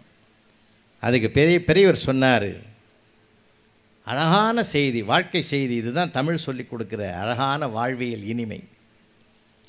புது மலர் அல்லல். என்னுடைய மனைவி இருக்கிறாளே, அவள் புது மலர் இல்லை. கல்யாணமான போது அன்றைக்கு பூத்த மலர் போல இருந்தா. இன்னைக்கு அவள் இப்போ அப்படி இல்லை, வாடி வதங்கி சருகாகி கிடக்கிறாள், காய்ந்த புற்கட்டு. அவளுடைய உடம்பே பச்சை புல்லை காய வைத்தால் வதங்கி வாடி கிடப்பது போல் இருக்கிறது. புது மலர் அல்லல், காய்ந்த புற்கட்டு. சதிராடும் நடையல் அல்லல். கல்யாணமான புதுசில் டங்கு டங்கு நடப்பா, தரையே அதிரும். ஆனால் இன்னைக்கு செவத்தை பிடிச்சி பிடிச்சி பிடிச்சி தட்டு தடுமாறி நடக்கிறா. சதிராடும் நடையல் அல்லல், தள்ளாடி விழும் மோதாட்டி. மதியல்ல முகம். கல்யாணமான புதுசில் அவளுடைய முகத்தை நான் வர்ணித்திருக்கிறேன். பௌர்ணமி நிலவு போல ஒளி வீசும் அந்த முகத்தை நான் பாடியிருக்கிறேன். நீலவான் ஆடைக்குள் உடல் மறைத்து நிலவென்று காட்டுகின்றாய், ஒளிமுகத்தை கோலம் முழுதும் காட்டிவிட்டால் காதல் கொள்ளையிலே இவ்வுலகம் சாமோ, வான சோலையிலே பூத்ததனி பூவோ நீதான், சொக்கவிள்ளி பார்க்குடமோ அமுத ஒற்றோ, காலை வந்த செம்பருதி கடலில் மூழ்கி கனல் மாறி குளிரடைந்த ஒளி பிழம்போ என்று நானே அவளை வர்ணித்து பாடியிருக்கிறேன். மதியல்ல முகம், வரல் நிலம். எது எனக்கு இன்பம் தரும் தெரியுமா? அவள் இன்னும் உயிரோடு இருக்கின்றாள் என்ற ஒற்றை வார்த்தை என் காதில் விழுந்ததனால்தான் நான் மகிழ்ச்சியாக ஆரோக்கியமாக இருக்கிறேன் என்று 95 வயது பெரியவர் அதை ஒரு ஸ்டேட்மெண்ட் வாக்கு மூலம் கொடுக்கிறார் என்றால் வாழ்க்கையினுடைய அழகு அங்கு தான் இருக்கு. அன்பும் அறனும் உடைத்தாயின் இல்வாழ்க்கை, பண்பும் பயனும் அது என்று நம்முடைய தமிழிலே வள்ளுவன் சொல்லியிருக்கிற அழகான ஒரு வாழ்வியல் சிந்தனை அது. நிறைய படிப்போம், பிள்ளைகளோடு பேசுவோம். வெறும் கல்வியை தருவதை விட அவனுக்கு மனித பண்புகளையே நிறைய சொல்லிக் கொடுப்போம். ஏன்னா மனித பண்புகள் இப்பெல்லாம் குறைஞ்சி போச்சுங்க. ரொம்ப வருத்தமாக இருக்குது. இன்னொரு உதவி கரத்தை நீட்டணுன்ற எண்ணமே வரமாட்டேங்குது. ஏன்னா அந்த காலத்தில் எல்லாருக்கும் கொடுறான்னு எங்கள் அம்மா பள்ளிக்கூடத்துக்கு அனுப்பும்போதே சொல்லி கொடுத்தாங்க. இப்போ யாருக்கும் கொடுக்காது, யார் கையிலையும் வாங்காதுன்னு சொல்லி கொடுக்குற காலத்துக்கு நம்ம வந்துட்டோம். அதனால்தான் சொல்கிறேன். ஏன்னா ஒரு 6-7 வருஷத்துக்கு முந்தைய முடிச்சூர் ரோடு எல்லாம் வெள்ளம் வரும்ல, அந்த பக்கமாக நானே ஸ்கூட்டரில் போகிறேன். என்னை ஒருத்தன் இடிக்கிற மாதிரி போனான் சார். நானும் பொறுமையாக ஓரமாக போயிட்டேன். இடிக்கிற மாதிரி போனவன் நேராக போனான், ஒரு கரண்ட்டு கம்பத்தில் மோதி கீழே விழுந்துட்டான். நான் மனசு கேட்கல, ஓரமாக ஸ்கூட்டரை லாக் பண்ணிவிட்டு அவனை கொண்டு போய் ஆட்டோவில் ஏற்றி தீபா ஹாஸ்பிட்டலில் அட்மிட் பண்ணி ஃபஸ்ட் எய்டெலாம் கொடுத்தேன் சார். கொடுத்துட்டு மூர்ச்சி தெளிஞ்ச பிறகு என்னை பார்த்தான். உன்னை இடிக்கிற மாதிரி போனேன், அப்போ கூட என்னை தப்பாக நினைக்காம கொண்டு வந்து ஆஸ்பத்திரியில் சேர்த்து எனக்கு சிகிச்சை கொடுத்த பற்றியா, வாழ்க்கையில் உன்னை நான் மறக்கவே மாட்டேன். ஆனால் ஒன்று, இதே மாதிரி உதவியே ஒரு காலத்தில் உனக்கு நான் செய்யாமல் விட மாட்டேன்னா. ஆட பாவி, இதுக்காடா நான் சொன்னேன், இதுக்காக நான் சொன்னேன். புழல் ஜெயிலுக்கு ஒரு தடவை போயிருந்தோம். தப்பாக பார்க்காதீங்க, பேசுகிறதுக்கு தான். 500 ஆயுள் கைதிகளை ஒன்றா உட்கார வச்சு நான் ஸ்டாப் ஹியூமர், நல்லா பேசணும். அதில் ஒரு கைதி நன்றி சொல்ல வந்தார். புலவர் ராமலிங்கம் சிரிக்க சிரிக்க பேசினார். இவர் வாழ்நாள் பூரா நம்ம கூட இருந்தால் நல்லா இருக்கும்னா. அவனுடைய நோக்கம் என்ன உள்ள தள்ளணும்னு அவசியம் இல்லை. அவளை விருப்பம் வச்சுக்கிறான்னு அர்த்தம் அதுக்கு. அதனால் மகிழ்ச்சியாக இருங்க. உலகத்திலே கிடைக்காதது நட்புயா. உலகத்தில் ஆண்டவன் கொடுத்தது உறவு, நாம தேடி கிடைத்தது நட்பு. அந்த நட்பையும் தமிழ் சொல்லி கொடுக்குது, எப்படி பராமரிக்கணும்னு. உறவையும் எப்படி காப்பாற்றணும்னு சொல்லி கொடுக்குது. இந்த வாழ்க்கை, இந்த பிறவியில் நமக்கு கிடைத்த வாழ்க்கை அற்புதமான வாழ்க்கை என்று மகிழ்ச்சி அடைவோம். என் அப்பா அம்மா நல்லவங்க, என் மனைவி நல்லவள், என்னுடைய பிள்ளைகள் நல்லவர்கள், நாங்கள் எல்லோரும் நல்லவர்கள், நல்ல வாழ்க்கையை அமையும் என்ற பாசிட்டிவ் எண்ணத்தோடு எதிர் நேர்மறை சிந்தனைகளோடு நாம் வாழ்க்கையை நகர்த்தினால் உண்மையிலேயே நினைத்ததெல்லாம் நடக்கும். எண்ணியாங்கு எய்துவர் எண்ணியர் திண்ணியராக பெறின் என்று சொன்ன வள்ளுவன் தான் சொன்னான். வெள்ளத்தனைய மலநீட்டம் மாந்தர்தம் உள்ளத்தனையது உயர்வு என்றால் உள்ளம் பெருங்கோயில் ஊனுடம்பு ஆலயம் வள்ளல் பெறானார்க்கு வாய் கோபுரவாசல் தெள்ளத் தெளிந்தார்க்கு சீவன் சிவலிங்கம் கள்ளப்புலனைந்தும் காளாமணி விளக்கே என்பதனாலே உள்ளத்தை கோயிலாக்குவோம். இதயபூர்வமாக அடுத்தவர்களோடு பழகுவோம். ஒருவரை ஒருவர் பேதப்படுத்தி பார்க்க வேண்டாம். ஒருவரோடு ஒரு கஷ்டமே வந்தாலும் கூட அதை தூக்கி எறிங்க. இன்றைக்கி பிள்ளைகள் அதிலெல்லாம் கெட்டிக்காரனாக இருக்கிறான். சமீபத்தில் நந்தன ஆர்ட்ஸ் காலேஜ் போயிருந்தேன். காதலில் தோல்வி அடைந்த ஒரு பையன் கூட ஒரு எழுதின கவிதையை பார்த்தேன். அருமையாக எழுதியிருந்தான். நான் சைக்கிளில் வந்தேன் அன்பே என்றாள், பைக்கில் வந்தேன் அத்தான் என்றாள், காரில் வந்தேன் நீதான் என் கணவன் என்றாள், அத்தனையும் வாடகை என்றேன் அண்ணா என்றாள்னு எழுதியிருந்தான். ஏன்னா அவன் கூட இன்றைக்கி நாட்டினுடைய நடைமுறையாக அவன் படம் பிடிச்சு காட்டினதா நான் நினைக்கிறேன். ஏன்னா அந்த கவிதையோடு கவிக்கோ அப்துல் ரஹ்மான் எழுதிய கவிதையும் ஒப்பிட்டு பார்த்தேன். என்னை கண்டவுடன் கவிழும் உன் இமைகள் கொசு வலையா மீன் வலையான்னு எழுதினார் கவிக்கோ அப்துல் ரஹ்மான். இந்த ரெண்டு வலைக்கும் வித்தியாசம் இருக்குது. கொசு வலை உள்ளே வெளியே இருக்கிற கொசுவை உள்ளே விடாது, மீன் வலை உள்ளே ஆப்ட மீனை வெளியே விடாது. என்னை உள்ளே வச்சிருக்கிறியா வெளியில் வச்சிருக்கிறியான்றதை என்னை கண்டவுடன் கவிழும் உன் இமைகள் கொசு வலையா மீன் வலையான்னு கவிக்கோ அப்துல் ரஹ்மான் எழுதின கவிதை இருக்குது. 4 வரி தான், ஆனால் நம்ம எங்கேயோ கொண்டு போய் அழைத்து கொண்டு போகிறது என்றால், கற்பனை வாசலை கோட்டையை திறந்து உள்ளே பயணிக்க வைக்கிறது என்றால், தமிழ் சொல்லுக்கு இருக்கக்கூடிய மிகப்பெரிய அற்புத வல்லமை அதுதான் என்பதை உணர்ந்து தமிழை நேசிப்போம். தமிழ் புத்தகங்களை வாங்குங்க, நிறைய வாசிங்க, நிறைய பிள்ளைகளுக்கு வாசிக்கிற பழக்கத்தை கற்றுக் கொடுங்க. அது மட்டுமல்ல, ஒரு டைரி போட்டு நல்ல கருத்துக்களை தொகுத்து எழுதுகிற பழக்கத்தையும் உருவாக்குங்கள். பிற்காலத்தில் அவன் ஒரு எழுத்தாளனாக வருவான். ஏனென்றால் 50 ஆண்டு கால எழுத்து குறிப்புகள் எழுதி வைத்திருக்கிறவன் நானே அதற்கு உதாரணமாக இருந்ததினால்தான். தேடினால் ஒரே பொன்மொழி, தேடினால் உலகம் நம்மை தேடும். தேடுகிற பிள்ளைகளாக உருவாக்குவோம். அந்த வல்லமையை அன்னை தமிழ் தரும். நன்றி, வணக்கம். வாலி எழுதுறாரு, ஏன் அதுக்கு பேர் திருநீர், ஏன் இப்படி இடுறதுக்கு பேர் வைஷ்ணவர்கள் இடுவாங்க, திருமண்ணுன்னு பேர். கேசவா நாராயணா மாதவா கோவிந்தா விஷ்ணு மதுசூதனா திரிவிக்ரமா வாமனா சீதராய் சீகேஷா பத்மநாபா தாமோதரான்னு சொல்லி பூசணும். நம்ம மந்திரமாவது நீர். ஏன்னா நம்ம ஆவி போகிற வரைக்கும் ஆணவம் கூடாதுங்கிறதுக்கு தான் திருநீரா. ஆவி போகிற வரைக்கும் ஆணவம் கூடாதுன்னு. நம்ம மண்ணுக்குள்ளே போகிற வரைக்கும் மண்டகுணம் கூடாதுங்கிறதுக்கு தான் திருமண்ணா. இது நான் சொல்லலை, கை தட்டுறதா இருந்தால் வாலிக்கு தட்டுங்க. ஏன்னா நம்ம ஊரில் எல்லா பேச்சாளனும் இப்போ முடிவு பண்ணிட்டான், அடுத்தவன் இவன் சொல்கிற மாதிரியே சொல்லி யூடியூப்பில் போட்டுடுறான். உன்னை தூக்கி போட்டு மிதிச்சா என்ன? அதனால தான் நான் திமிரோட பேசுகிறேன். ஒரு கூட்டத்துக்கு 1 மணி நேரம் வரணும்னா 5 மணி நேரம் படிக்கிறோம். அப்படி எனக்கு ஒழுக்கத்தை கற்றுக் கொடுத்தவர் டாக்டர் அவ்வை நடராஜனும் ஆசா ஞான சம்பந்தமும் மறந்துவிடக்கூடாது இறையன்பு IAS என்கின்ற நேர்மையான மனிதர்களும். அப்போ என்ன தெரிஞ்சுக்கணும்? இப்போ பாருங்கள், சமய சின்னத்தை பூசணும். இப்போ நீங்கள் உடனே ஆம்பளைங்கெல்லாம் சரியாக பூசுறதில்ல, அதான் சார் சொல்கிறாரு. பெண்கள் நொன்ன. வாழ்க்கையில் 2 புஸ்தகம் படிச்சிருங்க. பெரிய புராணம் படிக்கணும், தெய்வத்தின் குரல் படிக்கணும், அர்த்தமுள்ள இந்து மதம் படிக்கணும். அப்போ தான் நம்ம சமயம் சமுதாயத்தை பற்றி தெரியும். கண்ணதாசன் ஒருத்தர் இருந்தார். மாட்டு வண்டி போக முடியாத இடத்திற்கு கூட பாட்டு வண்டியால் பயணப்பட்டார். தடுமாறும் போதையிலும் கவிபாடும் மேதையவன். நான் இன்றைக்கி ஒரு ஊரில் சொல்கிறேன், கண்ணதாசன் தண்ணி போடுவார், டே லூசு பேல, நீங்கள் போட்டால் வாந்தி வருதுடா, அந்த ஆள் போட்டால் கவிதை வருதுடான்னு. எல்லாத்துலேயும் ஒரு நொட்டை சொல்கிறான் நம்ம பையன். எழுதுறாரு கண்ணதாசன், பெண்கள் பொட்டு எப்படி வைக்கணும்னு. திருமணத்துக்கு முன்னாடி பெண்கள் சாந்து பொட்டு தான் வைக்கணுமா. இப்போ ஏன்னு தங்கச்சி கேட்கலாம். இப்போ அம்பாள் கோவிலுக்குள்ளே வராங்க, சிவாச்சாரியார் உதிக்கின்ற செங்கதிர் உச்சி திலகம் மதிக்கின்ற மாணிக்கம்னு அபிராமி பட்டர் எழுதிய அபிராமி அந்தாதி, தனம் தரும் கல்வி தரும் ஒரு நாளும் தளர்வரியா மனம் தரும் நெஞ்சில் வஞ்சமில்லா இனம் தரும்னு சொல்லி குங்குமம் கொடுக்குறாரு. அப்போ பூசலாமா? பூசக்கூடாது. ஏன்? 24 வயசு பொண்ணு கோயிலை சுற்றி வர்றாரு. இப்போ அம்மா பார்த்துட்டாங்க அந்த பொண்ணை, கிட்டக்க போய் பார்க்குறாங்க, அழகாக ஐஸ்வர்யா ராய் மாதிரி இருக்காங்க. சொல்லுப்பா மைக்க சரி வெளியில் கேட்க.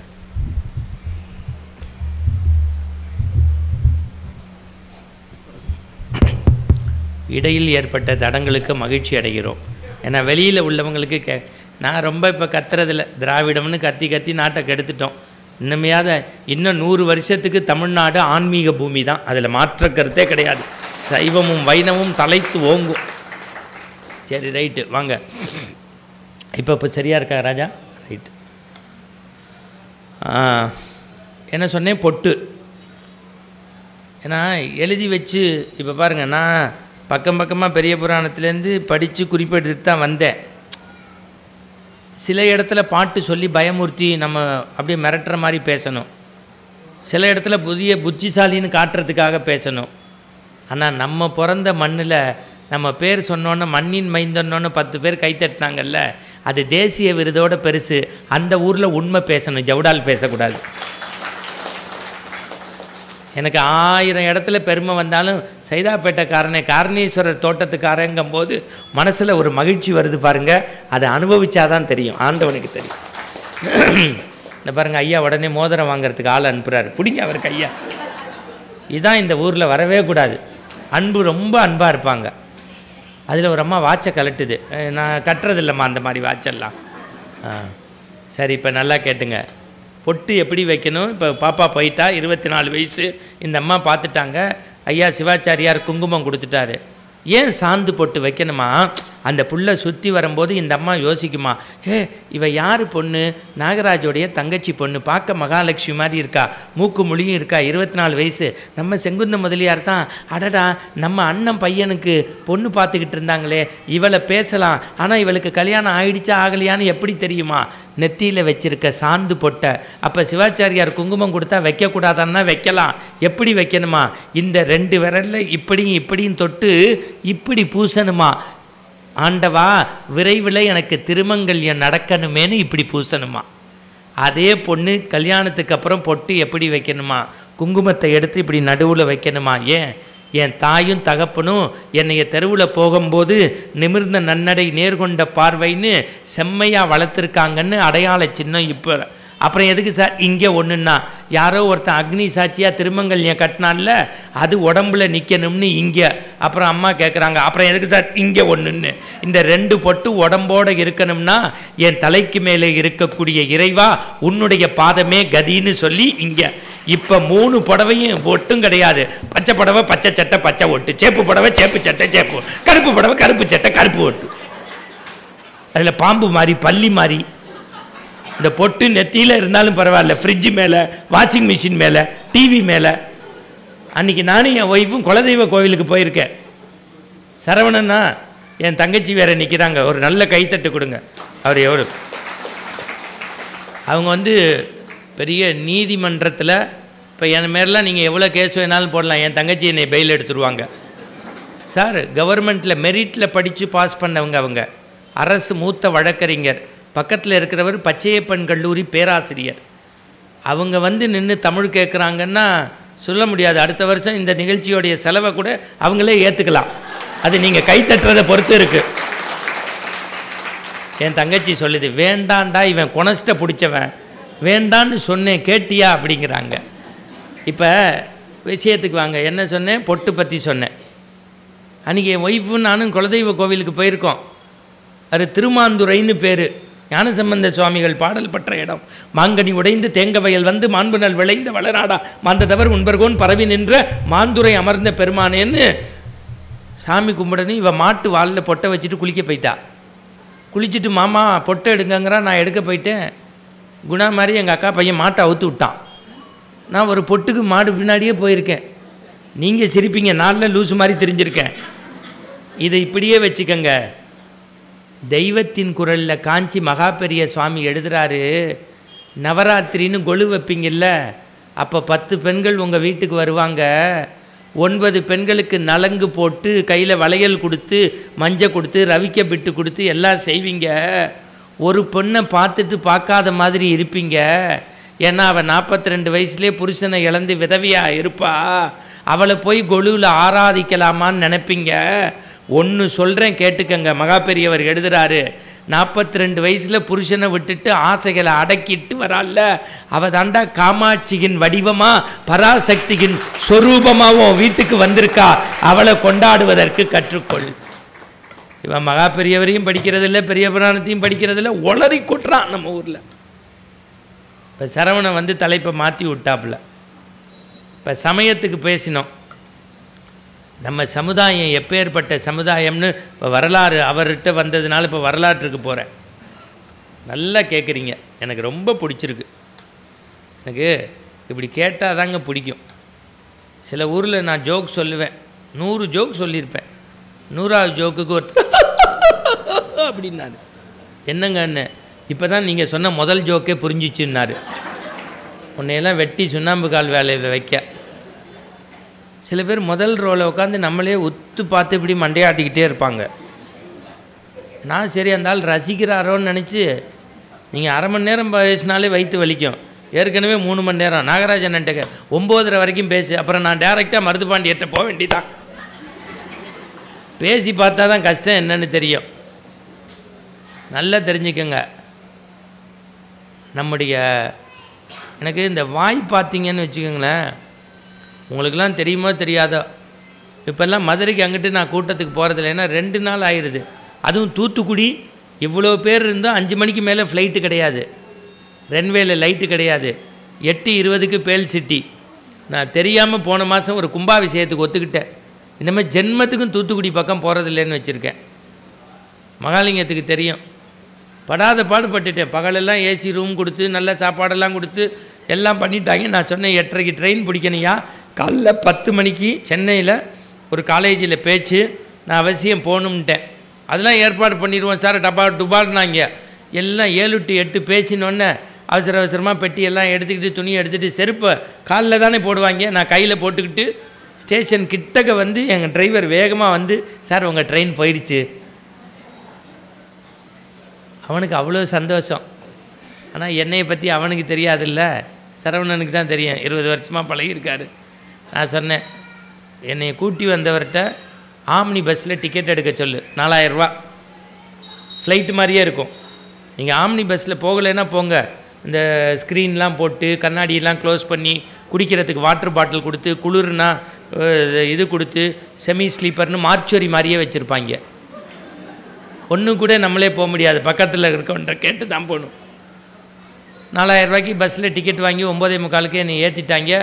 7:30க்கெல்லாம் போயிடும் பஸ்ஸு சென்னைக்குன்ட்டாங்க. நானும் நம்பி உக்காந்துட்டேன். எடுக்கிற மாதிரியே 3/4 மணி நேரம் வண்டியை ஆட்டினாங்க, கிரன்னு. என் பக்கத்தில் ஒரு 70 வயசு பெரியவர் இப்படி கிட்டக்க வந்து என்னை பார்த்தாரு.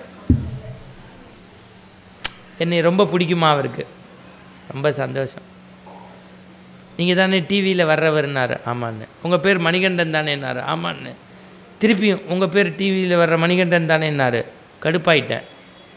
உங்கள் ஊர் பாண்டிச்சேரியான்னு கேட்டேன். ஏன்னா ராத்திரி 9:30க்கு மேலே பேசினதையே 3ஆவது தடவை பேசினான்னா அவன் பாண்டிச்சேரிக்காரனாக தான் இருக்க முடியும். இது நல்லா புரியுது உங்களுக்கு. தேவாரம் புரியுதோ இல்லையோ, திருவாசகம் புரியுதோ இல்லையோ, இது நல்லா புரியுது. இல்லை நானும் மெட்ராஸ் தான் போகணும்னா. அப்புறம் என்னென்ன இல்லையா, எனக்கு பஸ்ஸில் பயணம்னா கொஞ்சம் மண்டை கிருங்கும், கொஞ்சம் தண்ணி போட்டுருவேன்னா. அவன் வாய் அவன் போடுறான், தப்பு இல்லை. பாரதியார் கூட எழுதினார், பாருக்குள்ளே நல்ல நாடுன்னாரு. இப்போ பாருக்குள்ளே நல்ல நாடாக இருக்குது. நம்ம அது ஒன்றும் செய்ய முடியாது. ரைட்டு இருக்கட்டும். அவன் தண்ணி போட்டான். பஸ்ஸு கிளம்பும் போது என்னை பார்த்து சொன்னார், ஐயா எனக்கு கொஞ்சம் வாந்தி வந்துரும்ட்டான். பக்கத்தில் கதவும் திறக்க முடியாது, உள்ளே ஒரு கேரி பேக் இப்படி இருக்குது. நான் காரணேஸ்வரர் சத்தியமாக சொல்கிறேங்க, அன்னி மாதிரி நான் பயந்தது உலகத்தில் என்றைக்கும் பயப்படல. 10 மணிக்கு பஸ் இப்படி கிளம்பினிச்சு, பம்பம்னு எடுத்தான் அப்படின்னா வாந்தி எடுத்துருவானோன்னு அவன் வாயவே பார்த்தேன். சீமான் சொல்கிற மாதிரி வாய்ப்பில்லை ராஜா, வாய்ப்பில்லை ராஜா, நடக்காதுன்ட்டான். 11:30 மணிக்கு திருநெல்வேலியில் டீக்கு நிறுத்திட்டு அப்படின்னா வரல. 1:45 மணி திண்டுக்கல்லில் சுண்டி விரல உள்ள விட்டு அப்படின்னா வரல. 3:30 ஸ்ரீரங்கம் ரெங்கு அப்படின்னா வரல.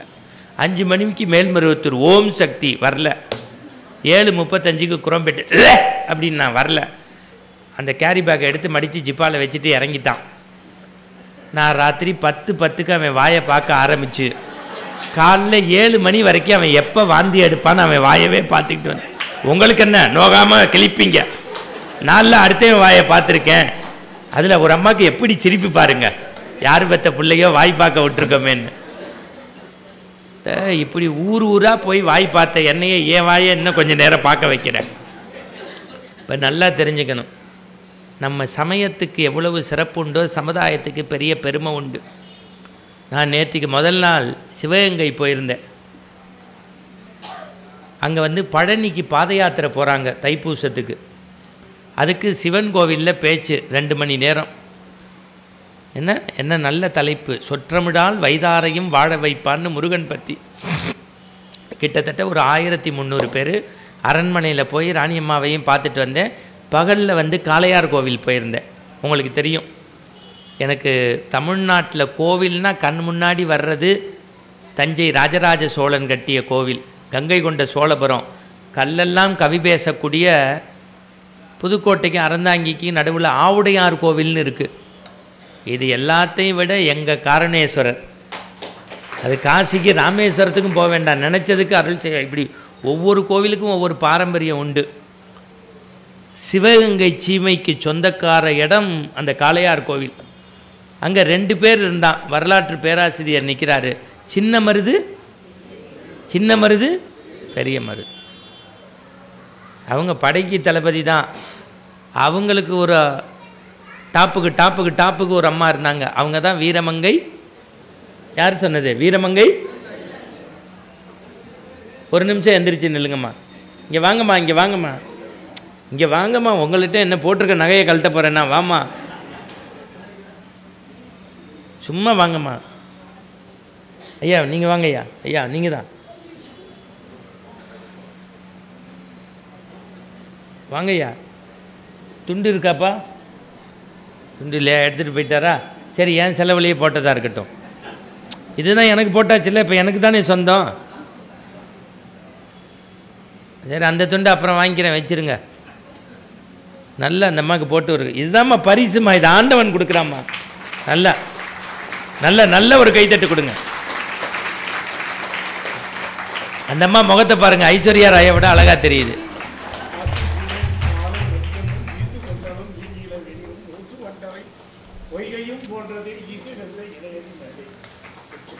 இன்னைக்கு இந்த அம்மா வரும்போது நினச்சிருக்குமா 1000 பேருக்கு முன்னாடி நமக்கு துண்டு போட போகிறான்னு? இது ஆண்டவன் முடிவு பண்ணுறான்.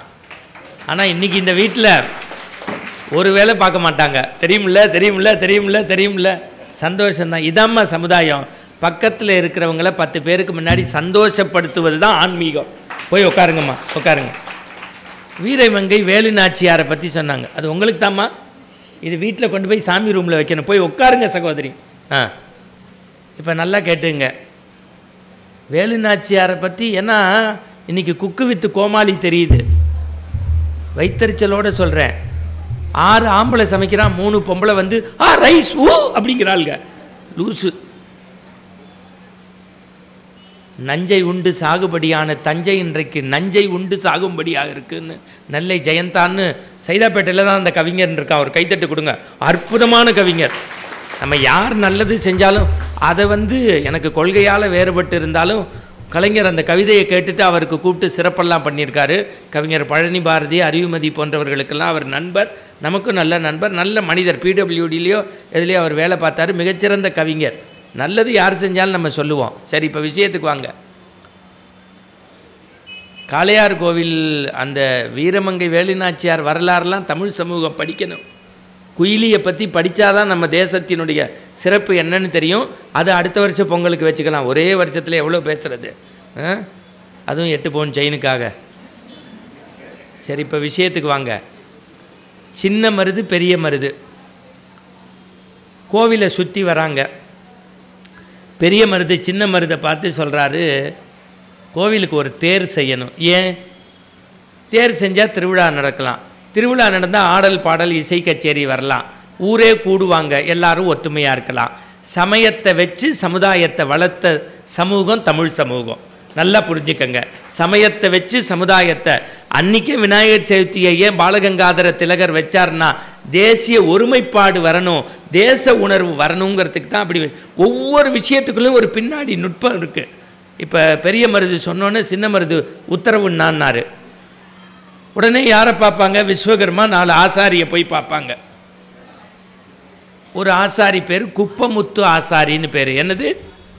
குப்பமுத்து ஆசாரி. அவரை போய் சொல்லி, அப்பா இந்த ஊருக்கு கோவிலுக்கு ஏன் உட்காரலாமே, நீங்கள் நின்றுக்கிட்டே இருக்கீங்களே, உட்கார்ந்தா ஜட்ஜி போஸ்ட்டு கிடைக்கும், டைரெக்டாக ஐஏஎஸ் ஆகலாம், உங்களுக்கு ஹெச்ஓடியிலேருந்து பிரின்ஸிபால் கிடைக்கும், நீங்கள் கைத்தட்டுங்க, ஒரு வைஸ் சான்சலராக கூட ஆகட்டும், 30 நாள் செலவையும் அவரே ஏற்றுக்கட்டும். அது மட்டும் முடியாதுன்னு அப்படிங்கிறாரு.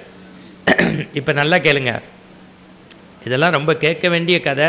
நாளைக்கு எல்லாருக்கும் லீவு தான். ஒன்றும் நான் உலகத்தில் சொல்கிறேன், கோடி ரூபா போட்டு கூட்டம் நடத்துகிறான் மெட்ராஸில். நாங்கள் போய் பேசுகிறோம், கூட்டமே வரல. ஆனால் இந்த அடியார் கூட்டத்து திருவடியை நான் வணங்குறேன். இவ்வளவு பணியையும் பொருட்படுத்தாமல் தமிழ் பணியை கேட்குறீங்களே, இதை விட ஒரு சிறந்த இடம் எனக்கு வேறு எதுவும் வேண்டாம். எனக்கு ரொம்ப இந்த இடத்துல பேசிட்டா எனக்கு இன்னும் 6 மாதத்துக்கு உடம்புல டானிக் மாதிரி. நீங்கள் 2 பேர் வாழ்த்த மாட்டீங்க. எனக்காக சிவன்ட்ட, ஐயா இந்த பிள்ளைக்கு தொண்டை நல்லா இருக்கட்டும், ஊராக நல்லா போய் பேசட்டும், எந்த எதிரியும் இருக்கக்கூடாது, இவனுக்கு பேசுகிறதுக்கு முன்னாடி கடவுள் போய் நாக்கில் நிற்கட்டும்னு நீங்கள் சொல்கிற வாழ்த்து எனக்கு போதும்னு நான் நம்புகிறேன். இப்போ பாருங்கள், பெரிய மருது தேர் செய்யணும்னாரு, சின்ன மருது சரின்னாரு. ஒரு ஆசாரியை கூட்டிகிட்டு வந்துட்டாங்க. அவர் பேர் என்ன? குப்பமுத்து ஆசாரி. ஐயா தேர் செய்யணும்னாங்க. உள்ள ஜோசியர் வீட்டுக்குள்ளே போயிட்டு வந்து, என்னையை விட்டுருங்க ஐயா, நான் செய்ய முடியாதுன்னாரு. இல்லை நீ தான் செய்யணும்னாரு. உள்ளே போயிட்டு வந்து திருப்பியும், இல்லை விட்டுருங்க ஐயா முடியாதுன்னாரு.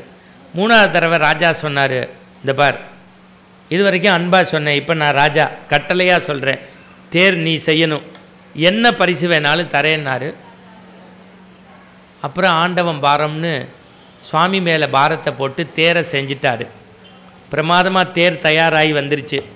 தேர் வந்தால் வெள்ளோட்டம் விடணும். மறுநாள் வெள்ளோட்டத்துக்கு ரெடி பண்ணியாச்சு. முதல் நாள் ராத்திரி எல்லா வேலையும் முடிஞ்சிச்சு. நேராக இப்போ பார்த்தாரு பெரிய மருது, டே கொடுத்த வாக்கை காப்பாற்றுறவன் தாண்டா தமிழனுடைய அடையாளம். நம்ம குப்பமுத்து. அதுக்கு முன்னாடி ஒரு கேப்பு, இந்த நாதஸ்வர கலைஞர்களுக்கு ஒரு கைத்தட்டு கொடுங்க. டெய்லி அவங்க தான் பத்தாது, நல்லா கைத்தட்டுங்க. மண்டு மாதிரி இருக்கும். தமிழ்நாட்டில் கல்யாண வீட்டில் செண்டை மேலே வைக்கிறோம், அதுக்கு எதிர்ப்பானவ இல்லை. நம்முடைய கலை நாதஸ்வர கலை. போன தடவை எஸ் ராமகிருஷ்ணன் எழுதியிருக்காரு சஞ்சாரம்னு ஒரு நாவல். அதுக்கு தான் சாகித்ய அகாடமி விருது. கல்யாண வீட்டில் இவங்களை வாங்கன்னு கூப்பிடுவோமா, பத்திரிக்கையெல்லாம் கொடுப்போமா, காசு பார்த்து வாங்கிக்கங்கம்மா, கெட்டி மேளங்கும்போது மாங்கல்யம் கட்டுவோம், கட்டி மேளம்மாம்மா. எல்லாம் முடிஞ்சதுக்கப்புறம் அவங்க சாப்பிட்டாங்களான்னு கூட நம்ம பார்க்குறது இல்லையா. இப்படியெல்லாம் அவங்க வாழ்க்கையை கதையாக எழுதியிருந்தார். அவருக்கு பரிசு தேசிய அந்த சாகித்ய அகாடமி அறிவிச்சிட்டாங்க. காலையில் போய் கதவை திறக்கிறாரு. 10 நாதஸ்வர கலைஞர் தமிழ் வித்வானும் உட்காந்து அவர் வீட்டில் வாசிச்சுக்கிட்டு இருந்தாங்களா 6 மணிக்கு.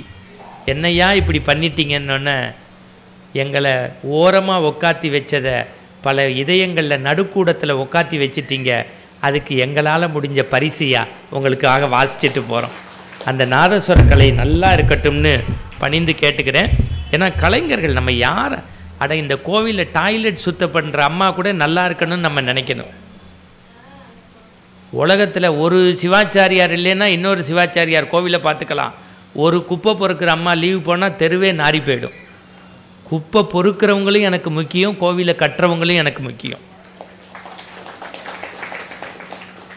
சரி, இப்போ விஷயத்துக்கு வாங்க. தேர் பண்ணியாச்சு, அவருக்கு பரிசு கொடுக்கணும். பெரிய மருது கூப்பிட்டாராம், குப்பமுத்து ஆசாரியை கூட்டிகிட்டு வாயான்னு. என்ன பரிசு கேளுன்னாராம். ராஜா, நான் கேட்டுருவேன், நீங்கள் என்னையா கேளியா, இந்த பெரிய மருது கொடுத்த வாக்கை காப்பாற்றுவான், கேளியா அப்படின்னாராம். இல்லை ராஜா, நாளைக்கு தேர் வெள்ளோட்டம் வரும்போது உங்கள் டர்பனை நான் போட்டிருக்கணும், உங்கள் உடைவால் நான் இருக்கணும், உங்கள் செருப்பை நான் போட்டிருக்கணும், மொத்தத்தில் நான் ராஜாவாக இருக்கணும்னாரா. சின்ன மருது என்ன வாழ அப்படின்னானா.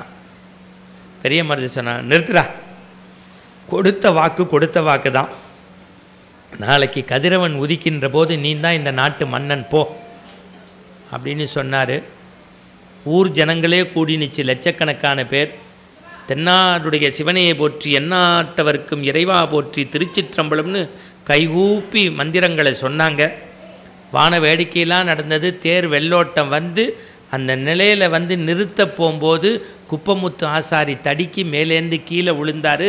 சக்கரம் ஏறிடுச்சு, நெஞ்சிலேருந்து குருதி அப்படியே ரத்தம் கொட்டுது. பெரிய மருது மடியில் போட்டுக்கிட்டு, பாவி, இப்படி கோவிலுக்கு தேர் செஞ்சு கொடுத்து வெள்ளோட்டம் வந்த நீ என்னடா இப்படி பண்ணிட்டியேன்னு கேட்டபோது ராஜா கையை பிடிச்சி குப்பமுத்து ஆசாரி சொன்னாராம், ஐயா, என்னைய தேர் செய்யுங்கன்னு நீங்கள் கேட்க வந்தீங்க.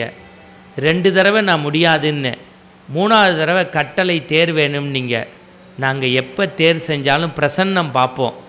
அப்போ ஒன்று சொன்னாங்க, இந்த தேர் செய்கிறதுல பிரச்சனை இல்லை, வெள்ளோட்டம் வரும்போது அந்த ஊரினுடைய மன்னனாக யார் இருக்காங்களோ அவர் உயிருக்கு ஆபத்துன்னாங்க. இந்த ஊருக்காக தேர் செய்கிறீங்களே, பெரிய மருதுக்கு ஆபத்துன்னு சொல்லலை, மன்னனுக்குத்தான் ஆபத்துன்னாங்க. இப்போ நான் மன்னன் ஆயிட்டா என் உயிர் போயிருமில்ல, மக்களுக்காக காளையார் கோயிலை காக்கக்கூடிய உங்கள் உயிர் இருக்குமில்ல, அதற்காக உயிரை துறந்தேன் நானா. இப்படி மக்களுக்காக மன்னனும் மன்னனுக்காக மக்களும் இருவரும் சேர்ந்து கட்டிய கோவில்களை காத்த சமுதாயம் நம்முடைய சமுதாயம். தஞ்சாவூரில் பெரிய கோவில் இருக்குல்ல, யார் கட்டினா? ராஜராஜ சோழர். இப்போ மாதிரி மின் விளக்கெல்லாம் இல்லை. அகல் சட்டியில் எண்ணெய் ஊற்றி விளக்கு போடணும். எண்ணெயில் போடக்கூடாது ராஜராஜனுக்கு, பசுமாட்டில் பால் கறந்து போடணும். எதில்? பசுமாட்டில் பால் கறந்து போடணும். அதை நெய்யாக்கி போடணும். எல்லாருக்கும் பசுவை வாங்கி தானம் கொடுத்தான், நீங்கள் பதிலுக்கு நெய்யை கொடுங்கன்னா. கோவிலை சுற்றி வந்தால் ஒரு பகுதியில் மட்டும் விளக்கு எரியல. என்னடா காரணம்னா, 1 வாரமாக நெய் வரலன்னா. யாருடான்னா அவன் பேரை சொன்னான். விடுறா அவன் வீட்டுக்குன்னா. குதிரைப்படை யானைப்படையோட போய், ஏய் வெளியில் வாடா, 1 வாரமாக நெய் கொடுக்கலையாமே ஏன்னு. உள்ளேந்து ஒரு பெண்ணு எட்டி பார்த்தா. ஆம்பளை எங்கம்மா? ராஜா, அண்மையில் புயல் வெள்ளம் வந்துச்சுல்ல, அதில் நீங்கள் கொடுத்த பசுமாடு 42 செத்து போச்சு. ஓட்டிகிட்டு போன என் புருஷனும் ஆத்தோடு போயிட்டாரு. அப்படி ஊர்க்காரங்களை திருப்பி உண்மை சொல்கிறாளா இவன்னா? ஆமாம் ராஜா, உண்மை தான் சொல்கிறாங்க. அப்புறம் செத்து எவ்வளோ நாள் இருக்கும்? செத்து 10 நாள் இருக்கும். 10 நாள் நெய் கொடுத்த, ஏன் 1 வாரம் கொடுக்கல? ராஜா, அதை விட்டுருங்களேன், கேட்காதீங்க. ஏய், ஏன் கொடுக்கல சொல்லு, எட்ரா உடைவாளன்னானா. வேறு ஒன்றும் இல்லை ராஜா, 10 நாள் என் பிள்ளைக்கு கொடுத்துருந்த தாய்ப்பாலை விற்று கோவிலுக்கு விளக்கெறியாமல் இருக்கக்கூடாதுன்னு நெய் தீபம் போட்டேன். இப்போ பால் கொடுக்கறதுக்கு என் மார்பில் பால் இல்லை, என் பிள்ளையும் வற்றிடுச்சு, என் மார்பும் வற்றிடுச்சு.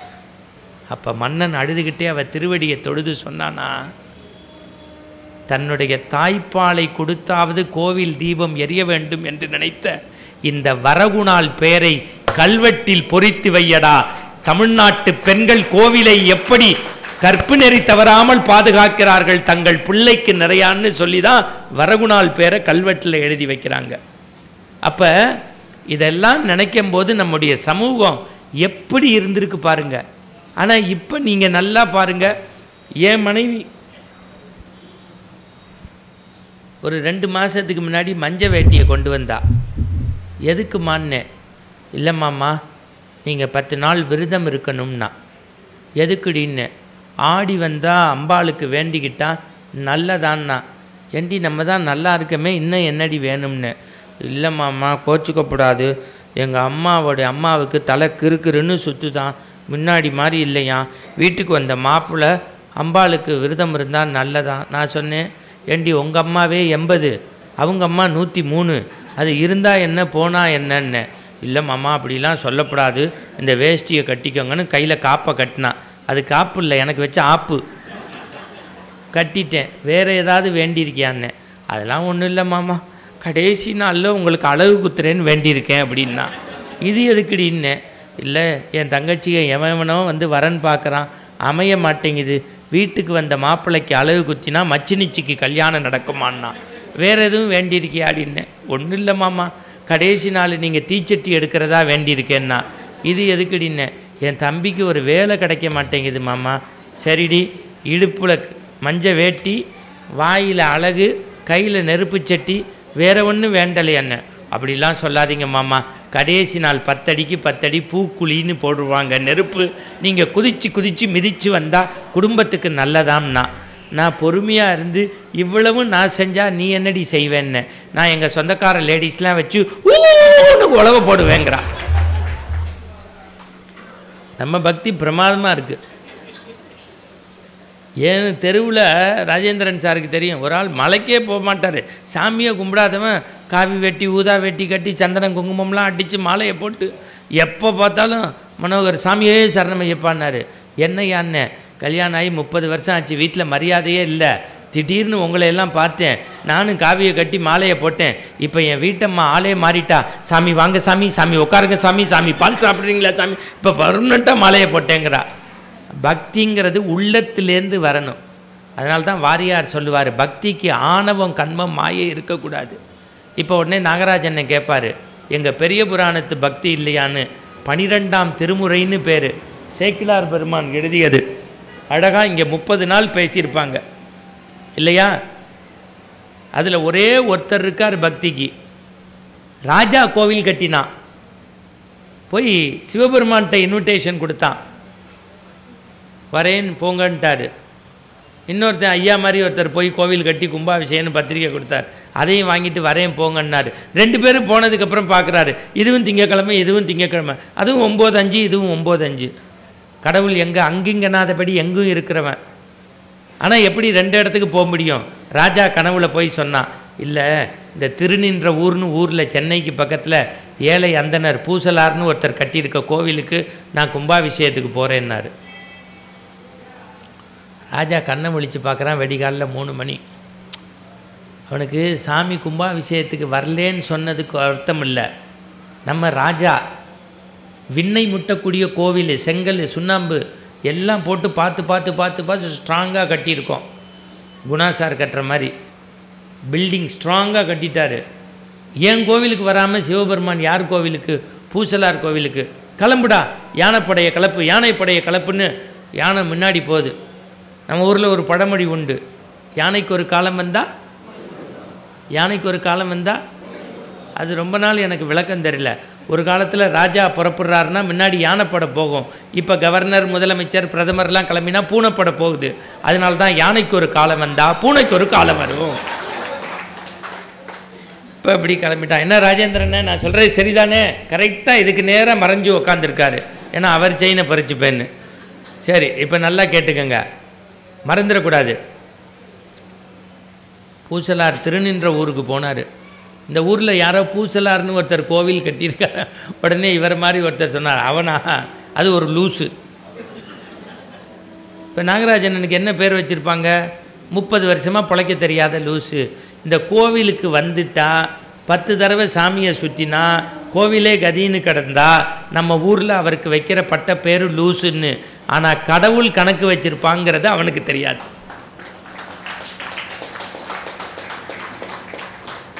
வெளியில் பூசலார் வந்தார், மன்னன் நிற்கிறான். என்னப்பான்னா, நீ கட்டியிருக்க கோவிலுக்கு நாளைக்கு கடவுள் வந்து அம்மையப்பனாக வந்து கும்பாபிஷேகம்.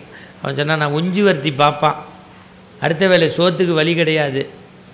என்ன எப்படி சொல்கிற, நீ கட்டுற கோவிலுக்கு வரப்போகிறான். ஆமாம், கோவில் கட்டணும்னு நினச்சேன், காசு இல்ல, அன்பை அஸ்திவாரமாக்கினேன், பல வருடமாக பண்பை கோயிலாக்கினேன், பாசம் நேசத்தை கும்பமாக்கினேன், என் உள்ளத்தில் கோயில் கட்டினேன், உள்ளம் பெரும் கோயில், ஊன் உடம்பு ஆலயம்னு சொல்லி முடிக்கல. மன்னன் காலில் கீழே விழுந்து சொன்னாட்டே, கோவில் கட்டுறதுக்கு கல்லும் மண்ணு சுண்ணாம்பு மட்டும் இல்லடா, அன்பு வேணுங்கிறத எனக்கு சொல்லிட்டடா பூசலார் பூசலார்னா. அதனால தான் அன்பால் கட்டிய கோயிலுக்கு கடவுள் போனான். இப்போ நான் உங்கள்கிட்ட கேட்குறேன், இளையான்குடி மாரநாயனார்னு ஒருத்தர் இருந்தார். நம்ம சமயமும் சமுதாயமும் எப்படி இருந்தது. இப்போ நான் அண்மையில் போன மாதம் மயிலாடுதுறையில் பேச போயிருந்தேன். அங்கே காளையாக்குடின்னு ஒரு ஹோட்டல் இருக்கும், அற்புதமாக இருக்கும். இப்போ திருச்சியில் போனால் அஜந்தாவில் சாப்பிடுவேன். இப்போ எங்கே போனாலும் எனக்கு சாப்பிட்ற இடம் தெரியும். ஒரு கோவில் கும்பாபிஷேகம், 2 நாள் அடியனுடைய பேச்சு, தருமபுரம் ஆதீன ஏற்பாடு. 2வது நாள் பேச்சு கேட்க வந்த ஒரு மாமி போய் சாமிகிட்ட சொல்லி, இன்றைக்கி எங்கள் வீட்டுக்கு ஐயாவை வர சொல்லுங்கன்ட்டாங்க.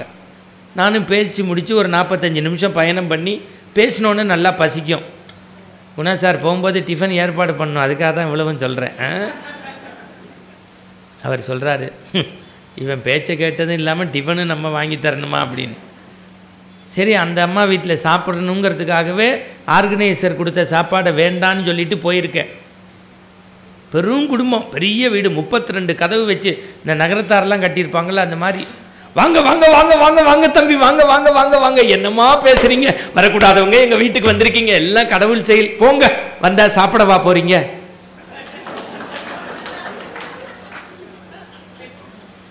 நான் காண்டாயிட்டேன்பாங்கல்ல, அந்த மாதிரி சொன்னேன். வேண்டான்னு சொன்னால் நீங்கள் என்ன விட்டுறவா போகிறீங்க என்ன. அதுக்குள்ளே அந்த அம்மா சொல்லுது, போங்க தம்பி உங்களுக்கு குசும்பு ஜாஸ்தி, அப்படியே நம்ம வீட்டில் கை நினச்சாலும் பிள்ளைங்க கையில் 5 or 10 கொடுக்க மாட்டிங்களான்னுச்சு. அந்த அம்மாவுக்கு 3 பிள்ளை, தம்பிச்சிக்கு 2 பிள்ளை, அண்ணன் பிள்ளை 2, தம்பி பிள்ளை 2, 11 குட்டிச்சாத்தான் ஓடுது வீட்டில். நான் அப்புறம் சொன்னேன், கொடுத்தா கூட வாங்குறாப்பிள்ளையா வளர்த்து வச்சுருக்கீங்கன்னு. அப்புறம்தான் தெரிஞ்சது வீட்டில் இருந்ததே 2 கரண்டி மாவுதான்னு. ஆனால் ஒரு காலத்தில் தமிழ் சமூகம் எப்படி தெரியுமா, யாராக இருந்தாலும் வாங்கன்னு வலது கையில் சொம்பில் தண்ணி கொடுத்து, பலகை போட்டு, தலைவாழை இலை போட்டு, தண்ணி தெளித்து, முகமலர்ச்சியோடு சோறு போட்டு, வெத்தலைப்பாக்கு தெறிக்க வச்சு பஸ் ஸ்டாண்டு வரைக்கும் விட்டுட்டு வருவோம். இப்போயும் பஸ் ஸ்டாண்டுக்கு போகிறோம், ஏன் அவன் திருப்பி வந்துடக்கூடாதுன்னு. விருந்தோம்பல்ங்கிறது விட்டு போச்சு. நான் உங்கள்கிட்ட திருவடி தொழுது சொல்கிறேன், ஒரு நாளைக்கு ஒருத்தருக்கு சோறு போட முடியாட்டியும் பண்ணியிருக்க சோத்தை எடுத்து காக்காக்காது வச்சுட்டு சாப்பிடுங்க. யாவருக்குமாம் இறைவனுக்கு ஓர் பச்சிலைன்னா.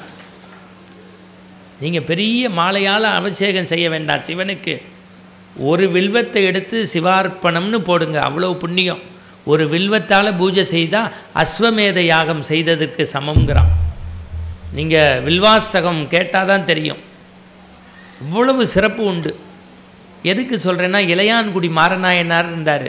டெய்லி அடியாருக்கு திரு அமுது கொடுப்பார்.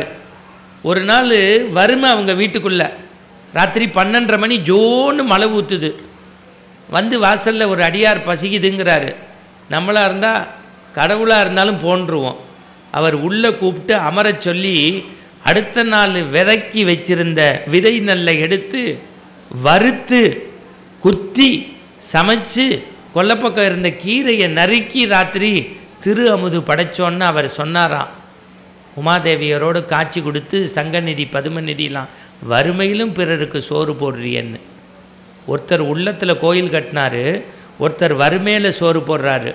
அடுத்து இன்னொன்று டாப்பு பாருங்கள், ஆகமம் தெரியல, வேதமெல்லாம் படிக்கலை, பாசுரம் தெரியாது, குலசேகர ஆழ்வார் போரி. நம்ம வேத விற்பனர்கள் மாதிரி ஆகமம் விதிமுறையெல்லாம் தெரியாது, வேட்டையாடுவான். யாரா இவர் தனியாக நிற்கிறாருன்னா, காணன் நாடன் சொன்னான், இவன் தாண்டா குடிமி தேவர், உலகத்துக்கே காட்சி தராருன்னு. அதை போய் கட்டிக்கிட்டு அழுகிறான் 5 நாள். வாயில் வச்சு உமிழ்நீரை துப்புறான், சூடிய மலரை சூட்டுறான், பன்றி இறைச்சியை வச்சு சாப்பிடுங்கிறான். சிவகோசிரியார் டெய்லி பார்த்துட்டு அழுகிறாரு. உடனே கடவுள் கனவுல சொல்கிறாரு, அவனுடைய உள்ளமெல்லாம் செயலெல்லாம் என்னை பற்றியது, அவனை ஒன்றும் சொல்லாத, அவன் யாருன்னு நாளைக்கு மறைஞ்சிரிஞ்சு பாருன்னாரு. இந்த மாதிரி மரத்துக்கு பின்னாடி நிற்கிறான், சூரியன் உதிச்சிச்சு நேராக வரான், உமிழ்நீரை துப்பினா, சூடிய மலரை வச்சான், இறைச்சியை வச்சு சாப்பிடுன்னு கிட்டக்க கொண்டு போனால் கடவுளுடைய கண்ணிலேருந்து குருதி வந்தது. கவலையே படலை. பச்சை இலையை அப்படி ஊற்றினா நிற்கலை. தான் கண்ணை எடுத்து கடவுளுக்கு அப்பிட்டான். நம்மளுக்கு பாதி உயிர் போச்சு. இப்போ இந்த கண்ணுலேருந்து குருதி வந்துச்சு. இந்த கண்ணால் கொடுத்துருவேன்னு சொல்லி அப்படி கண்ணை எடுக்க போகும்போது யோசித்தான். நான் தின்னப்பேன், இந்த கண்ணு கொடுத்த போது இந்த கண்ணால் பார்த்தோம், இந்த கண்ணு கொடுத்தா எந்த கண்ணுன்னு காலு கட்ட வரல எடுத்து சிவபெருமான் கண்ணில் வச்சு எடுக்க போனாலாம். இப்போ பக்கத்தில் இருந்த அம்மா ஓங்கி ஒரு இடி இடித்தாலாம். யாரை? ஐயாவை. அம்மா இடித்தாதான் ஐயாவுக்கு புரியுது. அது சிவனுக்கே அப்படி தான் நடந்திருக்கு. அவ்வளோ சந்தோஷத்தை பாருங்கள். இப்படி இருக்காரே இவர் யாருன்னு. அதுக்கு சிவபெருமான் சொன்னாராம், நம்ம ஆட்கள் சும்மா இல்லை, அடியாருக்கு அல்ல குளிச்சுட்டு 4 நாளுக்கு சூடத்தை வாங்கிட்டு எனக்கு ஏற்றி விட்டு, அதுவும் அவனே சிவாச்சாரியார்கிட்ட கொடுக்குறதில்ல, அவனே டைரெக்டாக என் நெஞ்சிலேயே ஏற்றிடுறான். ஏற்றி விட்டு ஊதுபத்தியை ஏற்றி விட்டு 15 அப்ளிகேஷன் வைக்கிறான். அப்பா அப்பா அப்பாங்கிறான். நான் யாரடா அப்பான்னு சொல்கிறதுன்னு தவிச்சேன். எனக்காக கண்ணையே கொடுத்தான்ல, அவனுக்கு பேர் தின்னப்பன் இல்லை, கண்ணப்பன். கண்ணப்பன்னு கையெடுத்து கும்பிட்டானா. அந்த மாதிரி நம்ம கண்ணை கொடுக்க முடியுமா? ஒரு அம்மா மாங்கனி 2 கேட்டதுக்காக பெரிய கதை. தலையாலேயே நடந்து சாமிகிட்ட போனா. சிவபெருமானை பார்த்து பார்வதி கேட்குறா, யார் இந்த அம்மான்னு? எம்மை பேணி வரும் அம்மைகான். எனக்கு அம்மானு ஒருத்தி இருந்தா அவ தாண்டா இவ அம்மா, காரைக்கால் அம்மை. மெய்ப்பொருள் நாயனார்னு ஒருத்தர் இருந்தார். சிவவேடம் தடித்தவர் தான் உண்மைன்னு நம்பினார். முத்தனாதான் அவரையே குத்தினார். குருதி வந்தது. தத்தா இவர் நமரே, இவரை கொண்டு போய் எல்லை வரைக்கும் விடுன்னாரு. இதெல்லாம் தான் பெரிய புராணத்து நாயன்மார்கள்.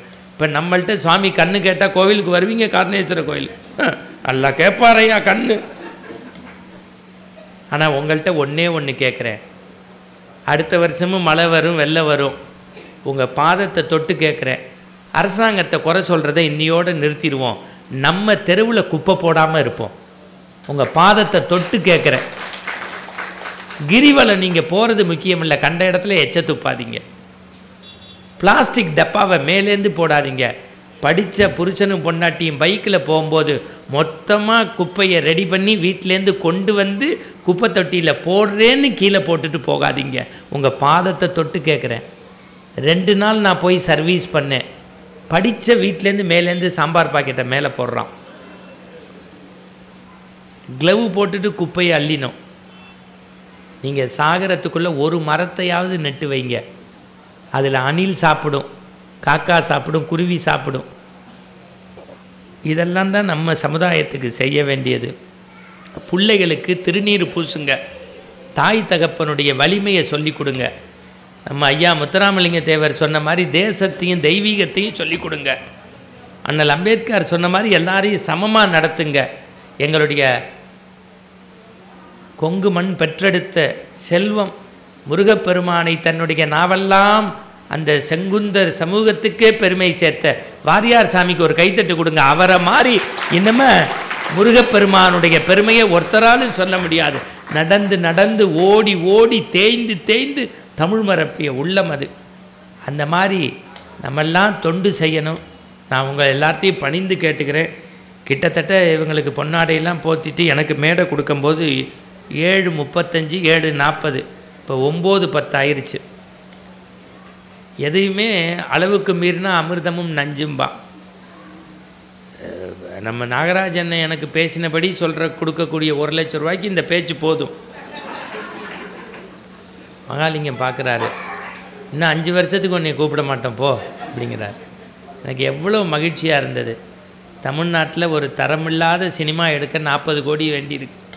2 நாள் ஓடலை, நெட்ஃப்ளிக்ஸில் போட்டுடுறேங்கிறான், அமேசான்லங்கிறான், 40 நிமிஷத்தில் பீடி குடிக்க போயிடுறான். ஆனால் தமிழுக்காக உட்காந்து கேட்ட உங்கள் பாதத்தை நான் கும்பிட்றேன் ஐயா, பாதத்தை கும்பிட்றேன். பாரதி எடுத்துவான், தேசம் உயர வேண்டுமெனில் தெருவெல்லாம் தமிழ் முடங்க வேண்டும், சொல்லில் உயர்வு தமிழ்ச்சொல்லே அதை தொழுது படித்து நடிப்பாப்பா. குஜராத்தில் காந்தி பேசிட்டார் 40 நிமிஷம் சுதந்திர வேள்வி குறித்து.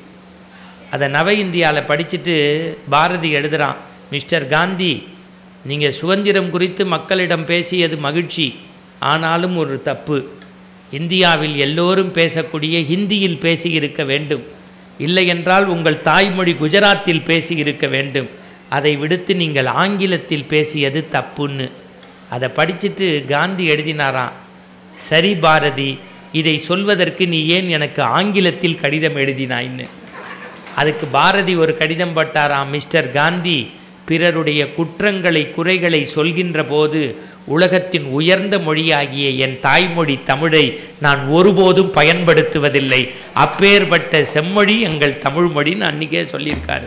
அப்பேற்பட்ட தமிழுக்காகவும் ஆன்மீகத்திற்காகவும், அதுவும் இந்த மார்கழி பெருவிழா, ஒரு நிமிஷம் இந்த ஆலய உழவார தொண்டு சீர் திருக்கூட்டத்துக்கு நல்ல கைத்தட்டு கொடுங்க. பணம் கொடுத்தவங்க, உடல் உழைப்பு கொடுத்தவங்க, அந்த சமூகத்துக்காக பாடுபட்டவங்க, திருக்கோவிலுக்கு செய்தவங்க, சிவாச்சாரியர்கள், ஓதுவார்கள், மங்கள வாத்தியம் முளைச்சவங்க, இந்த தூய்மை பணி செய்தவங்க.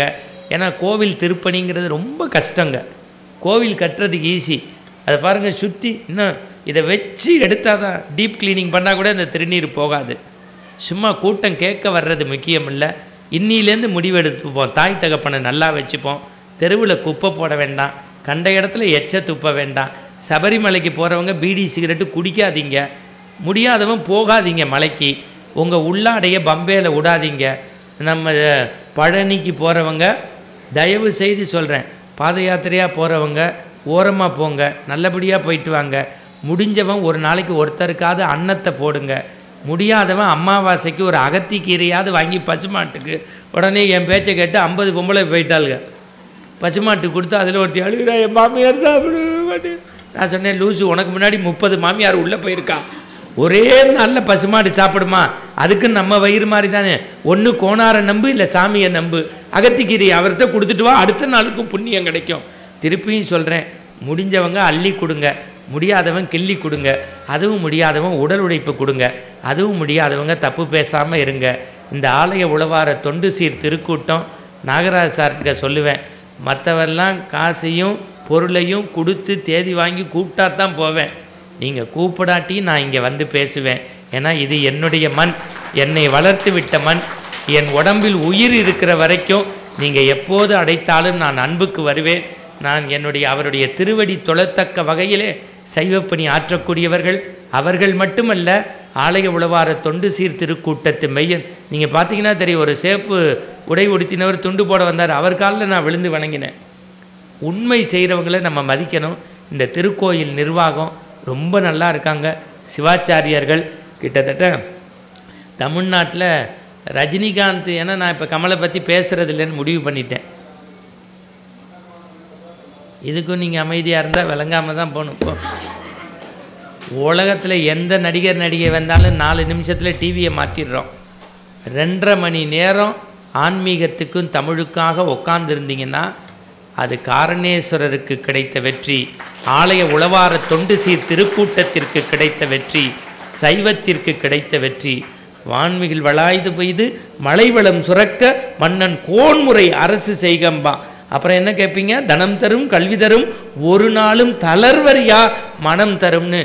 எல்லாருக்கும் மலைவளம் சுரந்து மண்வளம் பெருகி எல்லாருடைய இல்லத்திலும் சுபகாரியங்கள் நடக்க உங்கள் அனைவர் சார்பாகவும் காரணேஸ்வரர் சொர்ணாம்பிகை பாதத்தில் விண்ணப்பத்தை வைத்து அடியேனையும் பொருட்டாக மதித்து இந்த நிகழ்வில் பங்கு பெறச் செய்த அடியார் கூட்டத்து பெருமக்களுக்கும் என்னுடைய அன்பு சகோதரர் 64வது நாயன்மாருக்கும் திருக்கோவில் நிர்வாகிகளுக்கும் இருந்து கேட்ட உங்களுக்கும் நன்றி சொல்லி, மீண்டும் காலமும் நேரமும் கைகூடினால் அடுத்த ஆண்டு சந்திப்போம்.